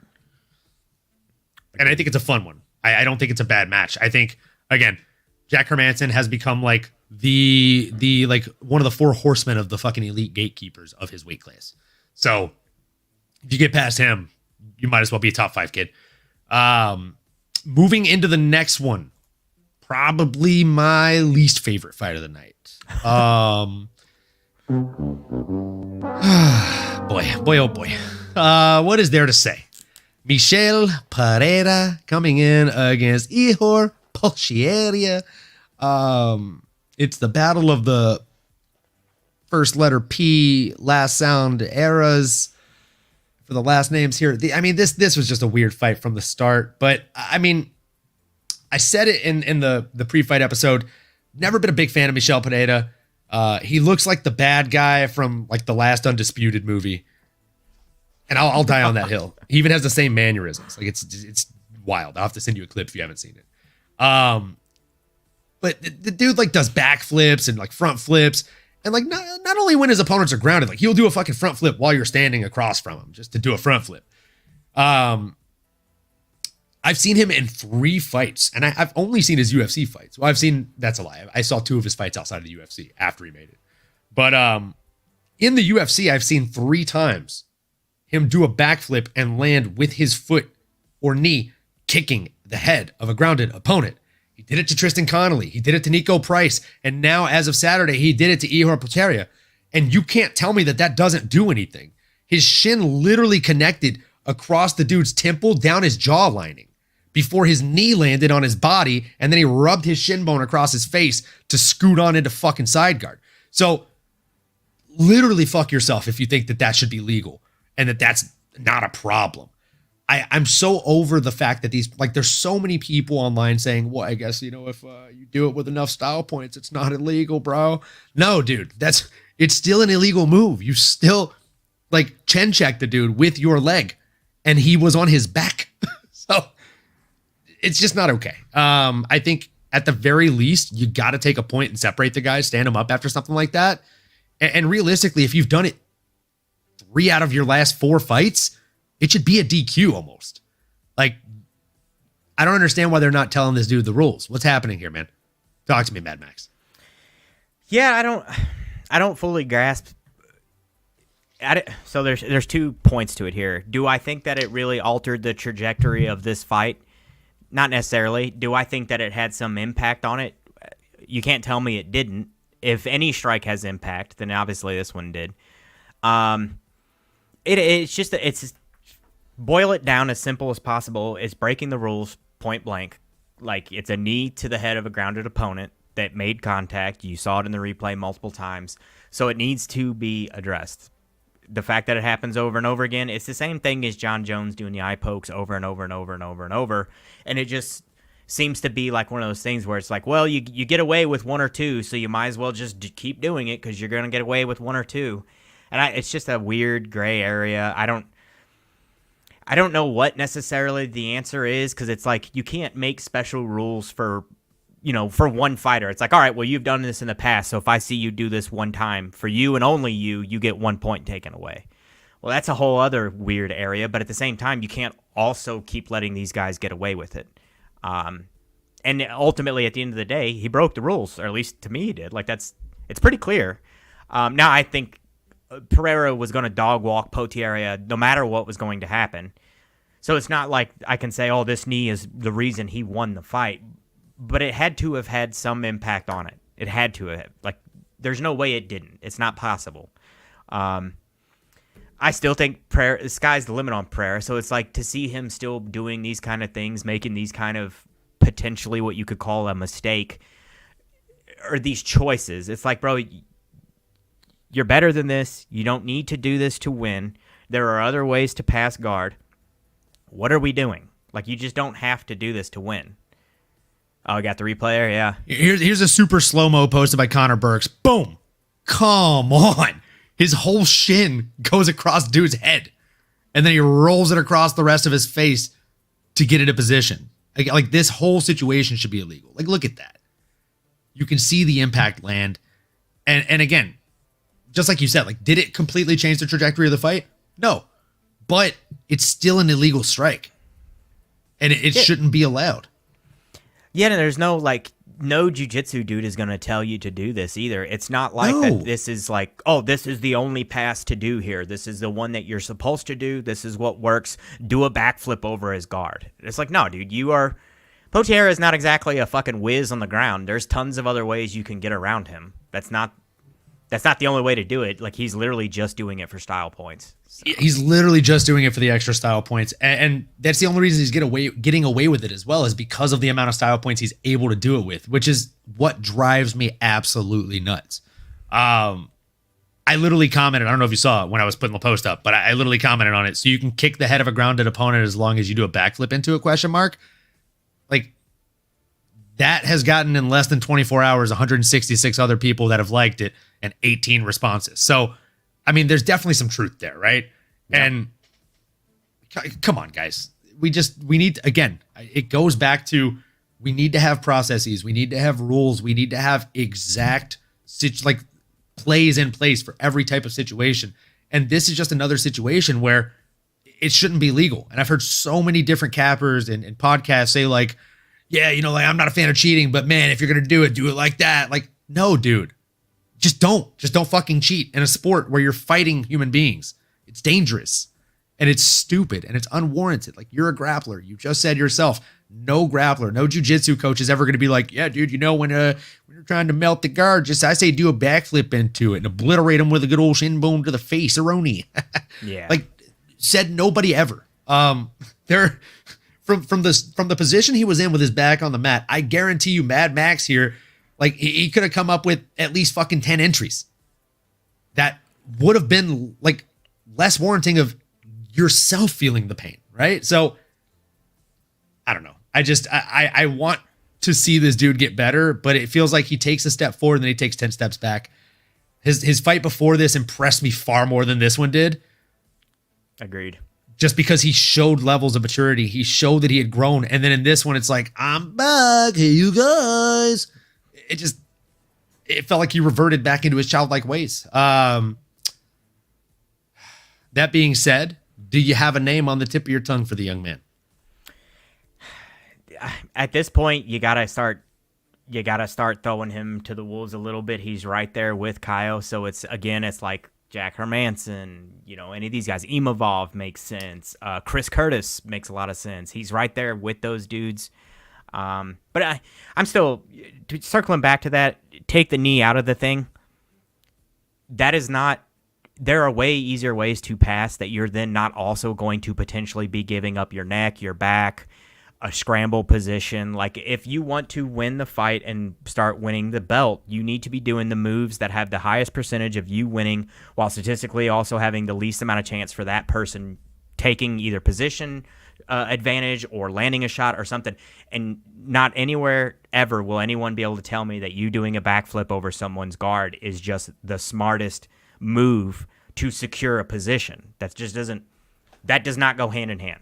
So leave that last piece off there. I don't know. I like Chris Curtis, man. I'm gonna throw Chris Curtis in there basically no matter what. And I think he has the explosivity and kind of the experience to give Pereira at least a little bit of a question when Pereira's wanting to start doing some of this goofy shit. I don't feel like Chris Curtis is going to get caught up in it. He's too savvy for a lot of this. He also has the power to make somebody pay for doing some of this shit. But who do you got? I definitely agree. The problem is I don't think Michel Pereira, especially now that he's actually ranked number 13, is going to accept a fight against someone lower than him. Mm-hmm. I think he's only going to be willing to fight someone higher than him. I have two names on the tip of my tongue. I have Nasruddin Imavov, or if he is not going to actually sit on the shelf and wait for the title fight, I want to see Brendan Allen choke this kid out, man. That'd be a good one. That'd be a real good one. I didn't even think about Brendan Allen. Little tuner fight for Brendan. BA. Yeah. Yeah, and we'll see. I mean, how he can handle somebody as physical as Pereira. I mean, he's so explosive and fast, and we'll see if Brendan Allen can kind of wet blanket him, which I kind of think that would be the approach there. Yeah, and I think if he's able to do something like that to someone as explosive and just large and strong as Michel, I think that will set him up for a lot better chance of beating someone like a DDP with that puppy dog energy in a similar way. Yeah. Great rebound performance too. But here, just what I'm noticing, indicative of the larger problem, the fact that they gave Pereira performance of the night after that. It's asinine. Yeah, it's indicative of the bigger picture problem here. It's like this right here shows the whole thing. Like, they're not only letting it happen, they are actually rewarding it. They're rewarding the behavior of a child. That's the biggest issue, right? I mean, someone that really should have been rewarded. The next young man here. Anthony Smith coming in against Vitor Petrino, folks. Oh, man, oh, man, oh, man, oh, it's. I got this one wrong. I did say that Anthony Smith always has a chance, right? Like, it's hard to count him out, and it definitely is, especially when you're a Brazilian, you're in Brazil, you're undefeated, you feel like a fucking superhero because of the way the fans are treating you in your home country, and then you make silly mistakes because you want to put on an exciting show for the people in your home country. He shot into a takedown, gets just little gilly up. You hear the Cowboys say giddy up, but the mixed martial artist, you'll hear him say gilly up. And that's exactly what happened, folks. He fucking whoosh, gilly up. And his opponent, a lot of times when we're breaking these fights down, you're like, he did everything right in this situation. I'm just going to come out and say it, guys. The boy Vitor Petrino, he did everything wrong. I mean, what he did is he's like, you know what? I'm just going to slam my way out of this. I'm going to muscle up out of this. And what he did is he just slammed his way into a much tighter guillotine and put himself in a position to have a much harder time trying to fight out. Again, I'm no grappler. Please correct me if I'm wrong, but can you break down that kind of whole play of events, Mad Max? Yeah, I mean, you pretty well summed it up perfectly there. Vitor Petrino shot in, and this was something kind of that I had touched on a little bit during the breakdown and more so on the whiteboard Thursday. Petrino reminds me a lot of Jelton Almeida, the way they grapple, which is they're both very physical, they're both big as shit, but they're giving up a lot of technical kind of positions and mistakes that you wouldn't typically see smaller guys make because they're such big meatheads they can just get away with it, and most people can't make them pay for it. And a guy like Anthony Smith is just savvy enough that he can. Petrino shot in. He was high on the shot to begin with. He was basically above hip level. He shot in more or less with his head. I mean, he damn near shot it right into the pocket. It was like he didn't put head in the chest. Like Chael Sonnen is a big advocate of forehead to chest. You drive straight through somebody. Vitor was a little bit off to the side. And, I mean, Anthony Smith effectively just had to throw an overhook, and it was right there. So then, to kind of further compound the issue, instead of fighting the hands, fighting the grit, attempting to back out of there, he drove in and kind of lifted up and just picked up Anthony Smith with him. And it's like, all right, your very last option at this point is you have to clear the legs. If you are coming straight down into this dude is going to wrap you up and he's going to choke the dog shit out of you. You have to pass the legs. Generally speaking, your legs are going to go to the opposite side of where your head is, so you're now crossbody with them. Now, you'll see a lot of guys, if they pick someone up like that, they'll literally stand there, grab this motherfucker's legs, and move them sideways, and then set them down. Like, it's actually DC style, relatively easy as well. It's not like it's super hard to do. And I think Petrino just got caught up in the moment, man. He's in Rio. The crowd is screaming, "You're gonna die," and all this other stuff to Anthony Smith, getting them all hyped. You're feeling like a Brazilian Superman there in your hometown. And you're like, "Fuck it, I'm gonna smash this dude." And Anthony Smith ain't that guy. Like he just wrapped it up. And actually, I'm sure you probably saw it. You catch these things like I do. Anthony Smith sitting there choking him, and this little smirk comes across his face as he's doing it, and it was the sweetest. That it was so nice. I've watched. Oh my god, I've watched. He's that like, y'all must have forgot. Yeah, you can just see it. I mean, this little corner of his mouth pops up, and you're just like, oh, he feels it. And I mean, you could tell from the way Petrino panic tapped. That shit was deep. It was unpleasant, and I like that Anthony Smith held it a little bit. Like he didn't let it go right away. He's like, you know what? Let me cook this motherfucker a little bit. And I like that smirk was nice. That smirk reminded me of the second Dustin Poirier versus Conor McGregor fight. I think it was the second shot landed by Conor McGregor. Dustin ate it fucking hard. He's all, and he's like, he literally like as soon as his head snapped back, and he's like, oh, you can't knock me out at this weight class. Yeah. You're fucked, kid. He's like, it basically was like, it's a matter of time now.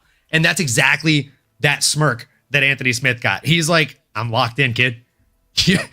Like, you're tapping, the ref stopping it, or you're going to die here tonight. Either way, I'm getting paid, and I'm the guy.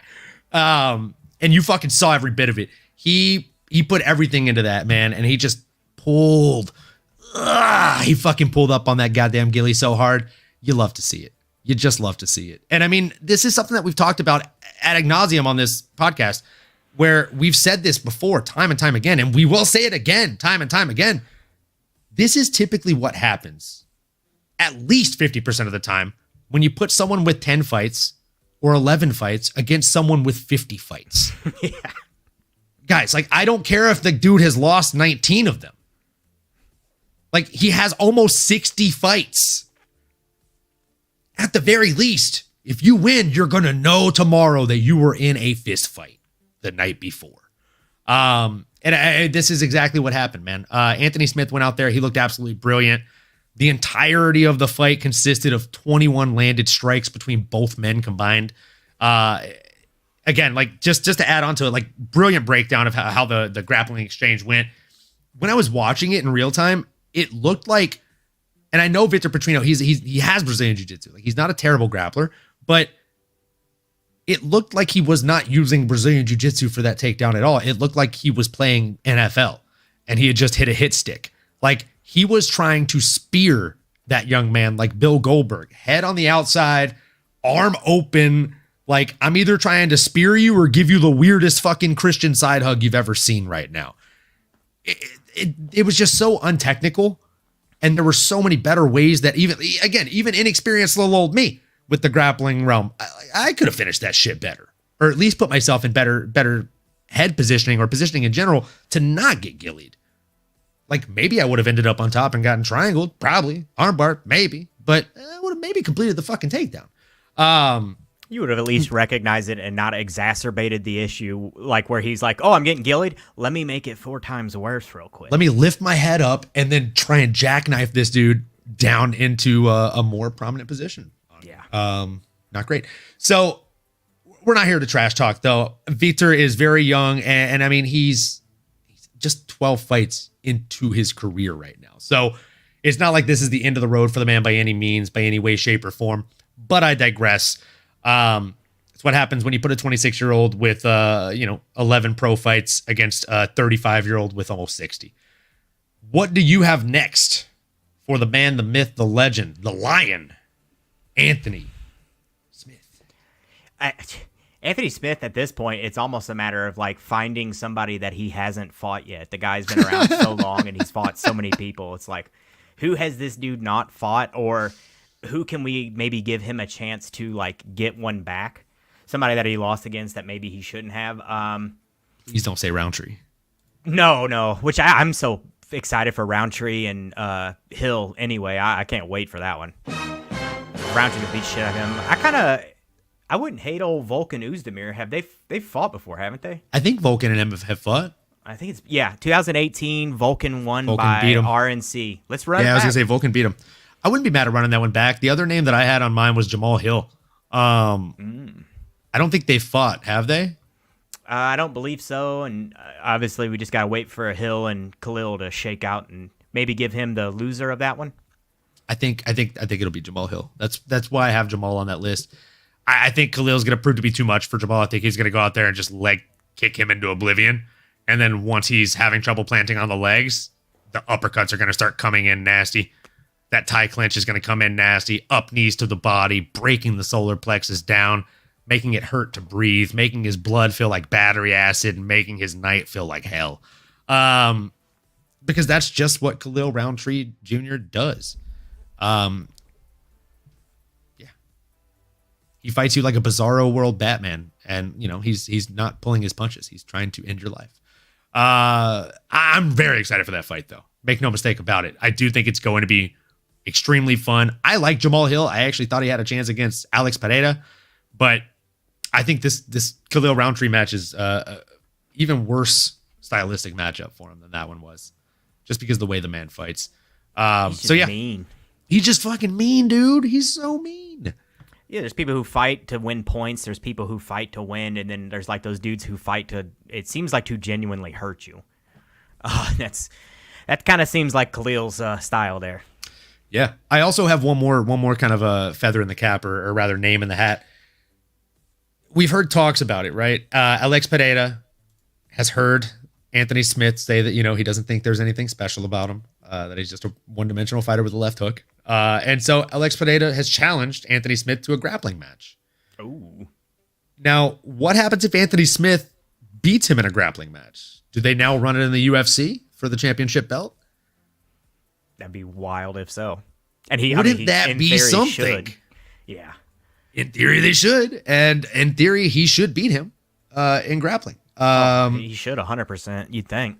I think Smith is definitely a slicker grappler. And again, like if I beat you at that after you called me out, well, now I'm calling you out for your belt. And if you say no, street rules, you're kind of a pussy.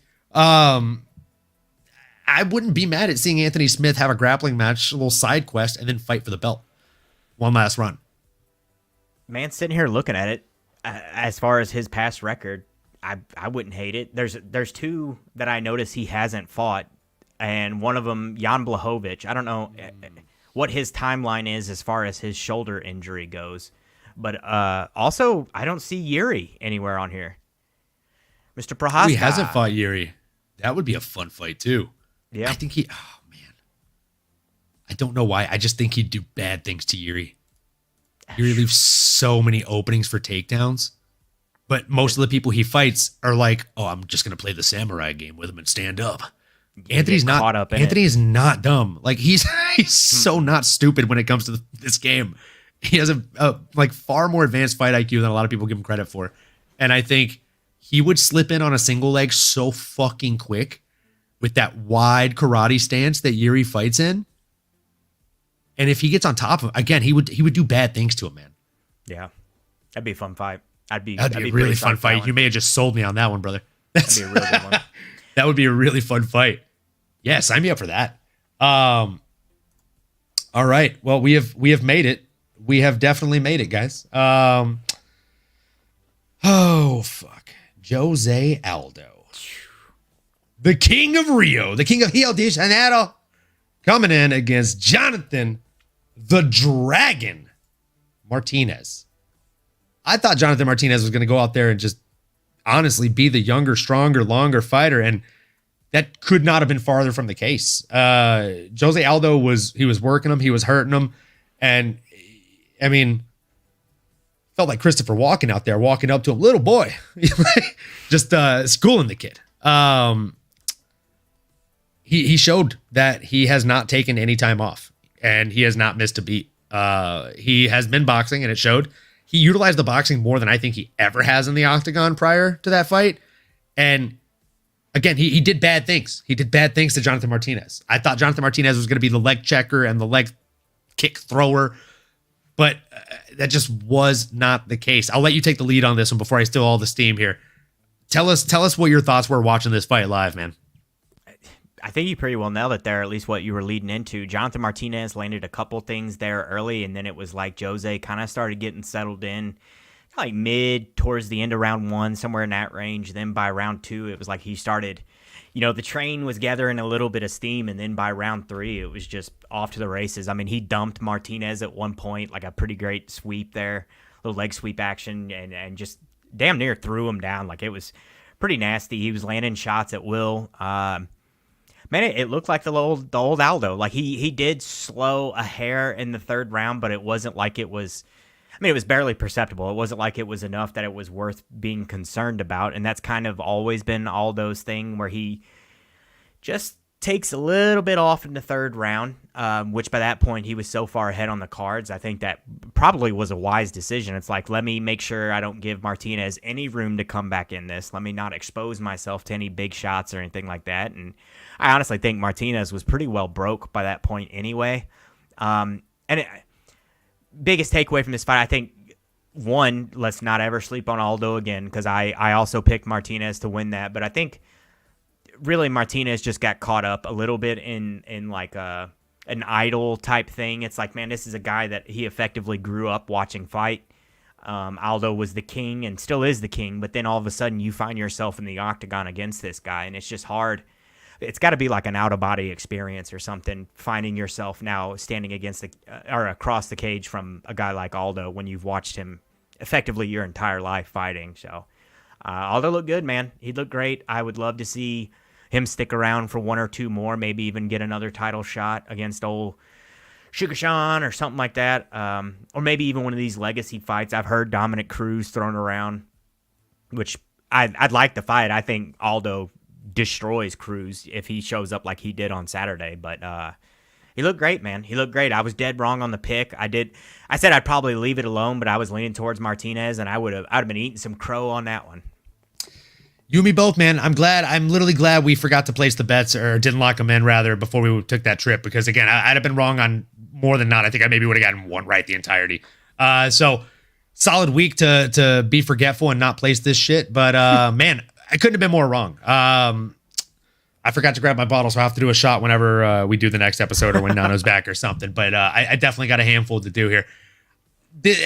Speaking of shots, Aldo was landing them throughout the entirety of this damn fight, man. He looked fucking good. He looked quick. He looked slick. And, he looked like he was there to make a point, and he was there to really just fight with purpose. So Jose Aldo looked good. He's proved that he is still at the upper echelon. I do think it's very interesting that he is undefeated outside of the USADA era in both WEC and UFC. Very interesting stat. So, you know what? I do have a name on the tip of my tongue for him. It's a bit of both. It's a legacy fight, and it's something that just pole vaults him right into the conversation to get that fight against Sugar Sean. We're talking about the king of cringe himself. We're talking about Triple C, Henry Cejudo. A little legend versus legend action there. I think it'd be a fun one for both dudes. I also think it'd be a good test for Aldo if he can negate the grappling there. I really don't know that Sugar Sean will have much for him just because the way he fights in the pocket be a nasty problem for someone like a Sugar Sean that needs that distance to really land. I think he'd suffocate someone like a Sugar Sean if he makes it up the ladder. Agreed. One good matchup there. I hadn't even thought about Henry Cejudo. Given how much problem he gave Merab in the takedown department, I kind of think Aldo takes that fight. I do too. Relatively decisively. And then I do too. That wide stance against Sean O'Malley, man, it's just asking to be chewed up by some leg kicks. Now, O'Malley's such a slick striker. It's hard to say, but I'd buy the pay-per-view. And the difference is like the way that Aldo connects with his leg kicks. Like one of my favorite Muay Thai coaches when I first started training at AKA, Tomas Nomas Dion. He was like traditionally trained in Muay Thai, and he would make us play the leg kick game. And like if you check, you lose a point. So you're just slipping and kicking. And we were doing calf kicks long before they were fucking popular in the UFC, right? Like I felt my first calf kick ever on my like third day at AKA, and it sucked so bad. And I went home and I'm like, why can't I still stand? It's been an hour and a half.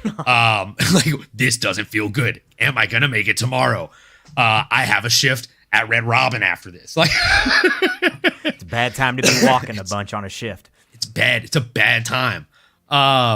And like literally every time it would hurt the worst is when I would try and slip, or like I would really like try and throw on myself, and then they would backstep and then tag you right on the back lining of your calf. Not on the sides, on the back, because it's just full open area and it's going to cause maximum swelling. And I don't know if you've noticed, kid, but that's how Jose throws kicks. Like he will make you step in and then clack, land right across the back lining. He almost turns his foot into like, again, same Muay Thai coach. He'd call it the crowbar effect, right? Like turn your leg into a fucking just straight crowbar and bleh, wrap it around someone. Same way a lot of these Thai sweeps end up happening. The crowbar sweep he taught it to us. But dude, I just think he would be such a bad matchup for Sean. Sean's karate stance is it's a chef's kiss moment for those types of leg kicks. And you pair that with the nasty boxing and the inside the pocket that Aldo was throwing in that fight. I as a Sean fan, as someone that picked him to beat Peter the first time, or when we fought Peter, like I think Sean loses that fight pretty handily. And I also think that Aldo beats Cejudo fairly handily. Call me crazy, tell me I'm sipping the Kool-Aid, but man, that's the way I feel. I'm in for it either way. I'd love to see it. Yeah, I think it's fun matchups. Speaking of fun matchups, there's another one I'm going to let you take the lead on just because I definitely have some thoughts, and we're gonna go back and forth here on this one. We had the main event of the evening, you guys. We had Alessandra Pantoja coming in against Steve Erceg. Steve Erceg walking out with my second favorite walkout song of all time, I think, in the UFC. It's at least in the top 3. I don't think I've ever seen another person walk out to Jim Croce. Bad Leroy Brown, right? Like, I mean, he was coming out to some bangers. I have that same song on one of my playlists, and every time it comes on, my girl's like, were you born in like 1941? What is this? Dude's an old soul, and he goes out there and he fights like an old soul, man. He fights like a boxer from like the fucking 1970s, 1980s, and you just love to see it. Like, what were your thoughts watching this fight as a fan? Man, there was a lot to take away from this fight. There was a lot of things that are can be implied by the outcome and things to look forward to. A lot of developments, a lot of takeaways. Erceg, we'll start with him as the loser, I guess, in this scenario. But it's one of these fights that he may have the L on his record. This isn't much of a loss for him. It's his 4th fight in UFC. He's already in a championship fight and taking the champion to the distance in a fight that a lot of people are saying that he won. Now, whether or not I agree with that, it's kind of a moot point. The fact that the general public is making the argument for him in this guy's like 4th UFC fight says a lot. Sky's the limit for Erceg, man. Seeing his post-fight interview was a little heartbreaking. He just seems like such a nice guy, and then hearing him talk about it and hearing his voice crack when he was talking about that, he said, I just blew it. But his voice cracked when he said he blew it. It just hurt my heart. It was like, ugh. But now, I kind of agree with him. I do think he kind of blew it a little bit. But lesson learned here. He's young as all hell, showed tons of potential, was landing great shots, pretty good scrambles. I think unfortunately, I kind of nailed this fight more or less perfectly. Pantoja is a motherfucker when it comes to wrestling, and I was talking about his positional dominance. This is a guy who is not going to chase a submission and then give up a position as a consequence of that. He is going to cement a position, and you are going to have to scramble your way out from underneath him. Now, whether or not he can retain the position is almost a moot point. The amount of energy that you're going to expend scrambling out from underneath him, he still won the position. Like, that is still something that is going to eke out into his favor, and I think that was kind of the story of this fight. It was Pantoja securing a takedown and then making Erceg work out from underneath him and gas himself out. On the feet, Erceg clearly is the better striker. He was landing shots. Not very often do I think you will see a narrative a lot of times on Twitter and online where people are kind of shit on the commentary team, saying that they are clearly favoring one guy, where maybe they either want a guy to win or at least seems that way by the amount that they're talking about a guy. This is one of the few fights where halfway through the fight, I'm like, Jesus Christ, guys, you have your heads so far up Erceg's ass, you can't take a breath and talk about what Pantoja is doing well. I kind of think that was almost the entirety of the fight. They were doing it nonstop. Erceg would land the smallest shot, and they would go shithouse over it. And I do think Erceg was putting out some damage, but I don't think it was quite as much as everybody was acting like. I don't think a lot of these shots were really phasing Pantoja. And when you look at the actual stats here, it's like, man, Pantoja landed more.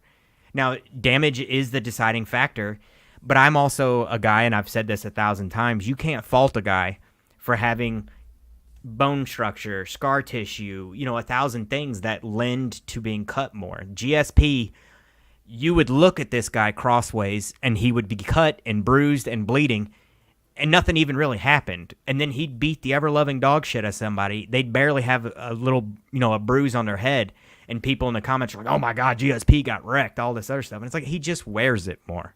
I kind of think that was a big story in this fight. Pantoja's been in 100 wars. He got cut at a pretty pivotal point in the fight. It was close enough that it was competitive. You can't say it was a robbery either way. And going in the decision, to save me from going on and on and on about this fight all day long, going in the decision, I thought Pantoja won it. And I think Erceg's body language, he felt Pantoja won the fight. And to me, that says a lot. You can't bank everything on what a fighter feels when they're caught up in the moment, but it says a lot. And I think the right decision was made here. I know I might catch some flack for it, but I think the right decision was made here. What you got, brother? Boo! Boo this man! No, I'm just kidding. The witch! Burn him at the stake! Yeah. No, I'm just kidding. I actually 1,000% agree with every single thing you said. You got to go out there and take it from the champ. And I hate that fucking term. I really, really do. I'm someone that thought Dominic Reyes beat John Jones. I just think it's a fucking fact. But that being said, I digress. That would also be another fun matchup for Michel Pereira. Dominic Reyes. Ooh, yeah. Yeah, and he just got cleared like 2 weeks ago or something. That'd be a really fun matchup. Sorry to derail my own train of thought. But I agree with everything you said here, Mad Max. I think if you look at the numbers and you look at the damage done, Alessandro Pantoja controlled the fight. He did more damage. I only gave Steve Erceg 2 rounds. Could he have gone out there and won this fight? Absolutely. Not by shooting for a takedown in the fifth and final round. You got to go out there and put it on the champ. You have to do what you did in the second round. You got to do what you did in the fourth round, because those are the 2 that he won. He out-damaged, outworked, and outclassed Pantoja in rounds 2 and 4. That's it. In the other 3 rounds, he was outclassed. He was outworked. He was put on the back foot. But I will tell you, like, that elbow that he landed in round 2 that split the side of the head open on Pantoja, that was a thing of brilliance. That was a thing of beauty. From a Muay Thai fan like myself, like, I'll chef's kiss that every time I fucking see that. It was honestly one of like the nicest elbows I've seen in UFC, period. The timing on it, the way that he let his opponent step into it and just jackknifed it in, it looked like something out of a Muay Thai movie. But if that one strike is the only strike I'm talking about, it's the only strike all the commentators are bragging about, it's the only strike all the folks on Twitter are talking about, he probably didn't go out there and take it from the champ, right? That's simply the case. He also, and as you said, like that moment when his voice squeaked, and he's saying that he blew it. It literally, it reminded me of Dustin Poirier when he lost to Khabib, and the kid, like the little princess kid, walks in and he's like, "Where does it hurt?" And Dustin says, "Right here." Yeah, that shit killed me. That killed me as a martial arts fan. I had to buy a dream catcher because I have nightmares about that moment, bro. It was so heartbreaking. But seriously, like all jokes aside, Steve Erceg went out there and lost zero respect, lost zero steam, and lost zero fans. I'd be curious. I usually like to do this because I was out of town. Obviously, I didn't think to do it this time, but I usually like to when there's an up and coming person that, like a Steve Erceg that doesn't have the biggest following in the world, but is being gifted a shot, whether it's a title shot or a shot against, like the red panty night against Conor McGregor, right? Like, I love screenshotting these people's Instagram, their Twitter, 3-4 days before the fight, and then doing it 3 to 4 days after the fight. I guarantee you the dude probably got like 500,000 followers from that fight.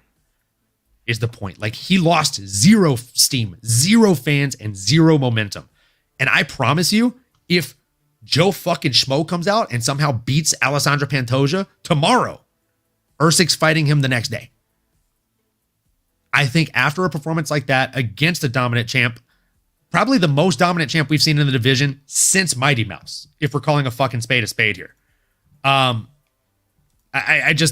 don't think you did yourself any disservice going out there and doing what you did. Now, that being said, I could talk about Erceg all day. Big fan of this guy. But Alessandro Pantoja, man, he makes more of a fan out of me every single time he steps out there and does the damn thing. Again, I'll say it till I'm blue in the face or red in the face. I am not a big grappler, but I love watching it. I love seeing people that are great grapplers do what they do, and he is a great grappler. The way that he's able to force positions on you, and as you said, like you talk to Brazilian about it, they'll say, position over submit, right? So, he does that. Right? He's not going for the submission every second of every day. He's going for position every second of every day. And then once he has such a dominant position on you for 30 seconds, a minute, 3 minutes, when you make a mistake trying to breathe, trying to get out of that body lock, trying to get out of that side control, that's when he's going to sync up an armbar, a triangle, a fucking Kimura, whatever you give him, right? But he's not going to force it because he possibly gives you position. And that's how you lose fights. That's how you lose the championship belt. He's not here to do that. So I truly think that this guy has potential to be a champ for a very long time, as long as he probably wants to do this competitively. I'm curious to hear who you think should win the Alessandro Pantoja flyweight lottery at this point and be next. Do you have a name on the tip of your tongue? Or because I mean, there's arguably like 3 really solid options in my opinion.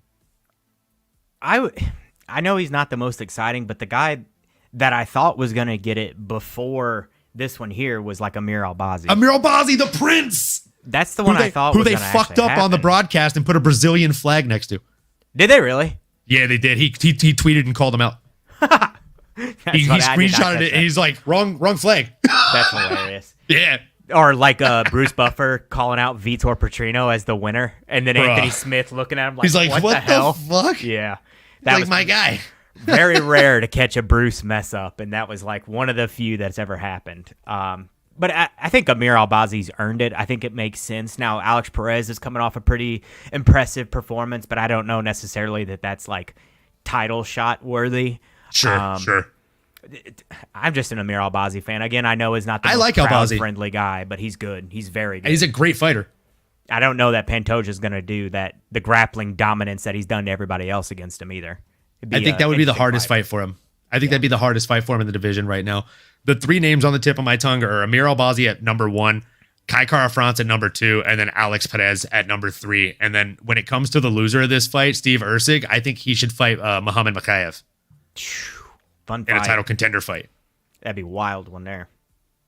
Makaev's a son of a bitch also. He's a son of a bitch. And I think, again, like if Erceg goes out there and cleans his clock or gets past him, it's not going to be easy. It's going to be like at least a 2 to 2.5 rounder in that one. And I think he learns a lot of fucking lessons that, again, just further prepare him for that belt. Agreed. And Steve Erceg. Or in Muhammad Mokaev. Big fan of him too. If he goes out there and gets past a Steve Erceg we just saw as a son of a bitch as well. again, like going back to that elbow, the exchange that followed, like the way that he hit the elbow, backed out, he slipped 3 punches back to back right after that, and then landed another right hand, I believe. Like that little exchange showed me how cerebral of a striker he can be. It's a glimpse into his future of fighting. The dude has not had a ton of fucking fights in his career. He just had his 14th fight professionally, and it was for a UFC belt, kids. Like, come on.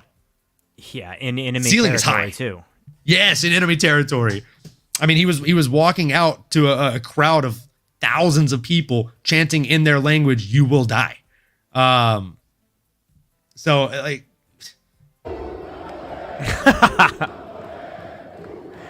It's like one of the hardest places to go into as an enemy and perform like that, and to show how he was unflappable all week. He was leaning into it. He was going to parties and buying rival like soccer team jerseys and all that. Usyk, he made a fan out of me, dude. And yes. Sky's the limit on this guy. Future champ. It wouldn't surprise me in the least bit. Not in the least bit. Now, anybody who wants to make a statement in this division, you call out Usyk, you go out there, you put a beating on him, and then you get the title shot. Absolutely. I think, but good luck if someone, I was going to say good luck, but if someone can go out there and put an ass whooping on Usyk, it's an instant title shot. Agreed. It's an instant title shot. But you got to throw that gauntlet, and you better hope that you're wearing Thanos' fucking gauntlet, because you need all but that to win. The dude's a world breaker, definitely future champ, and no matter what, future star. Like he's had 14 fights. It's another situation of someone that's had 14 fights going against someone that's had 33.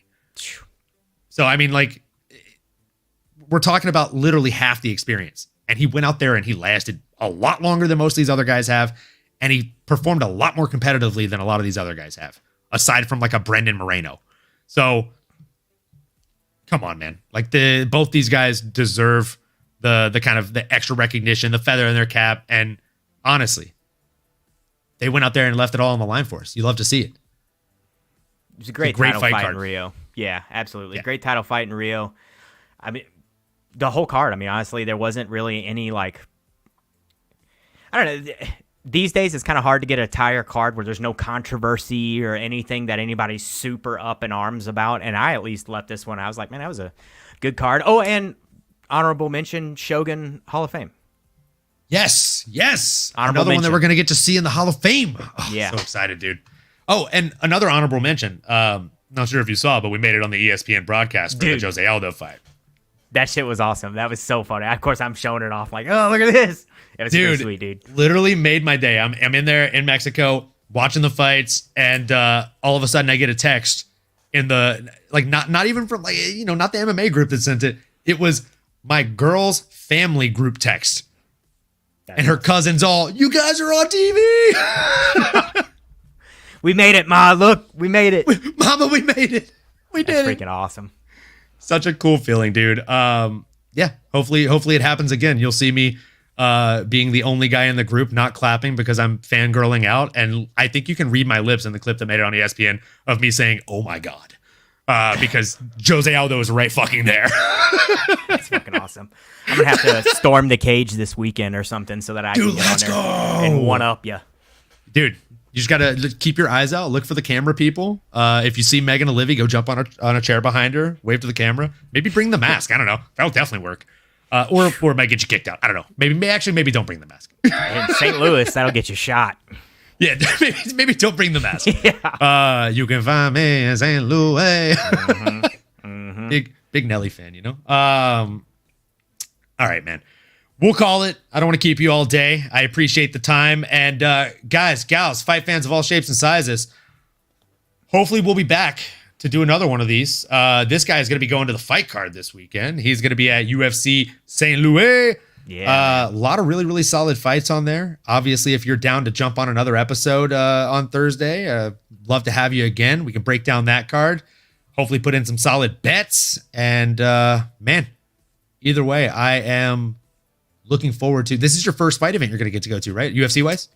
It'll be my second one. The first one was like 3 days after my dad, that whole deal. So I literally barely even, like, I don't even remember going to it. Yeah. So it's. Do you remember who the headliner was?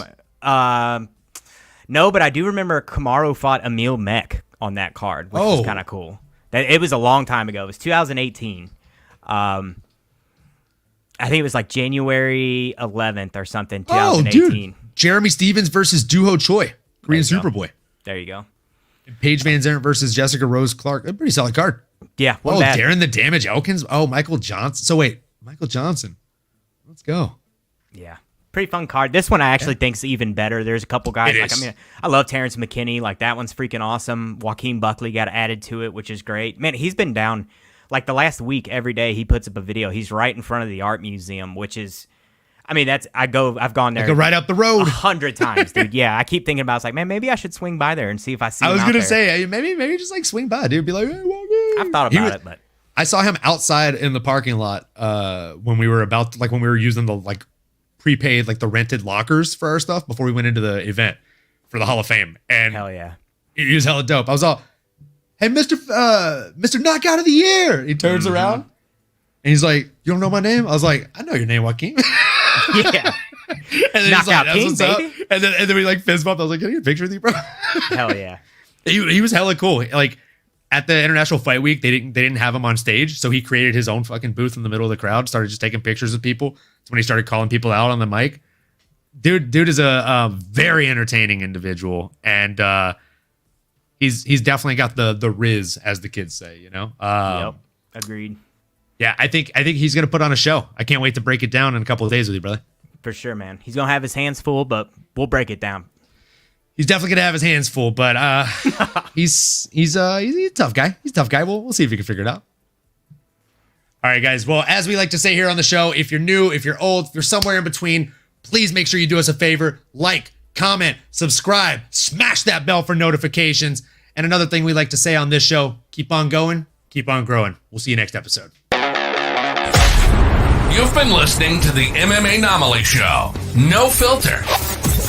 As you may have been able to tell, we dig the MMA, and our passion is to dive deep into the upcoming fights, give you our expert breakdowns, and help you make sense of all the chaos that is the fight game. We hope you've enjoyed the show. If you did, make sure to like, rate, and review.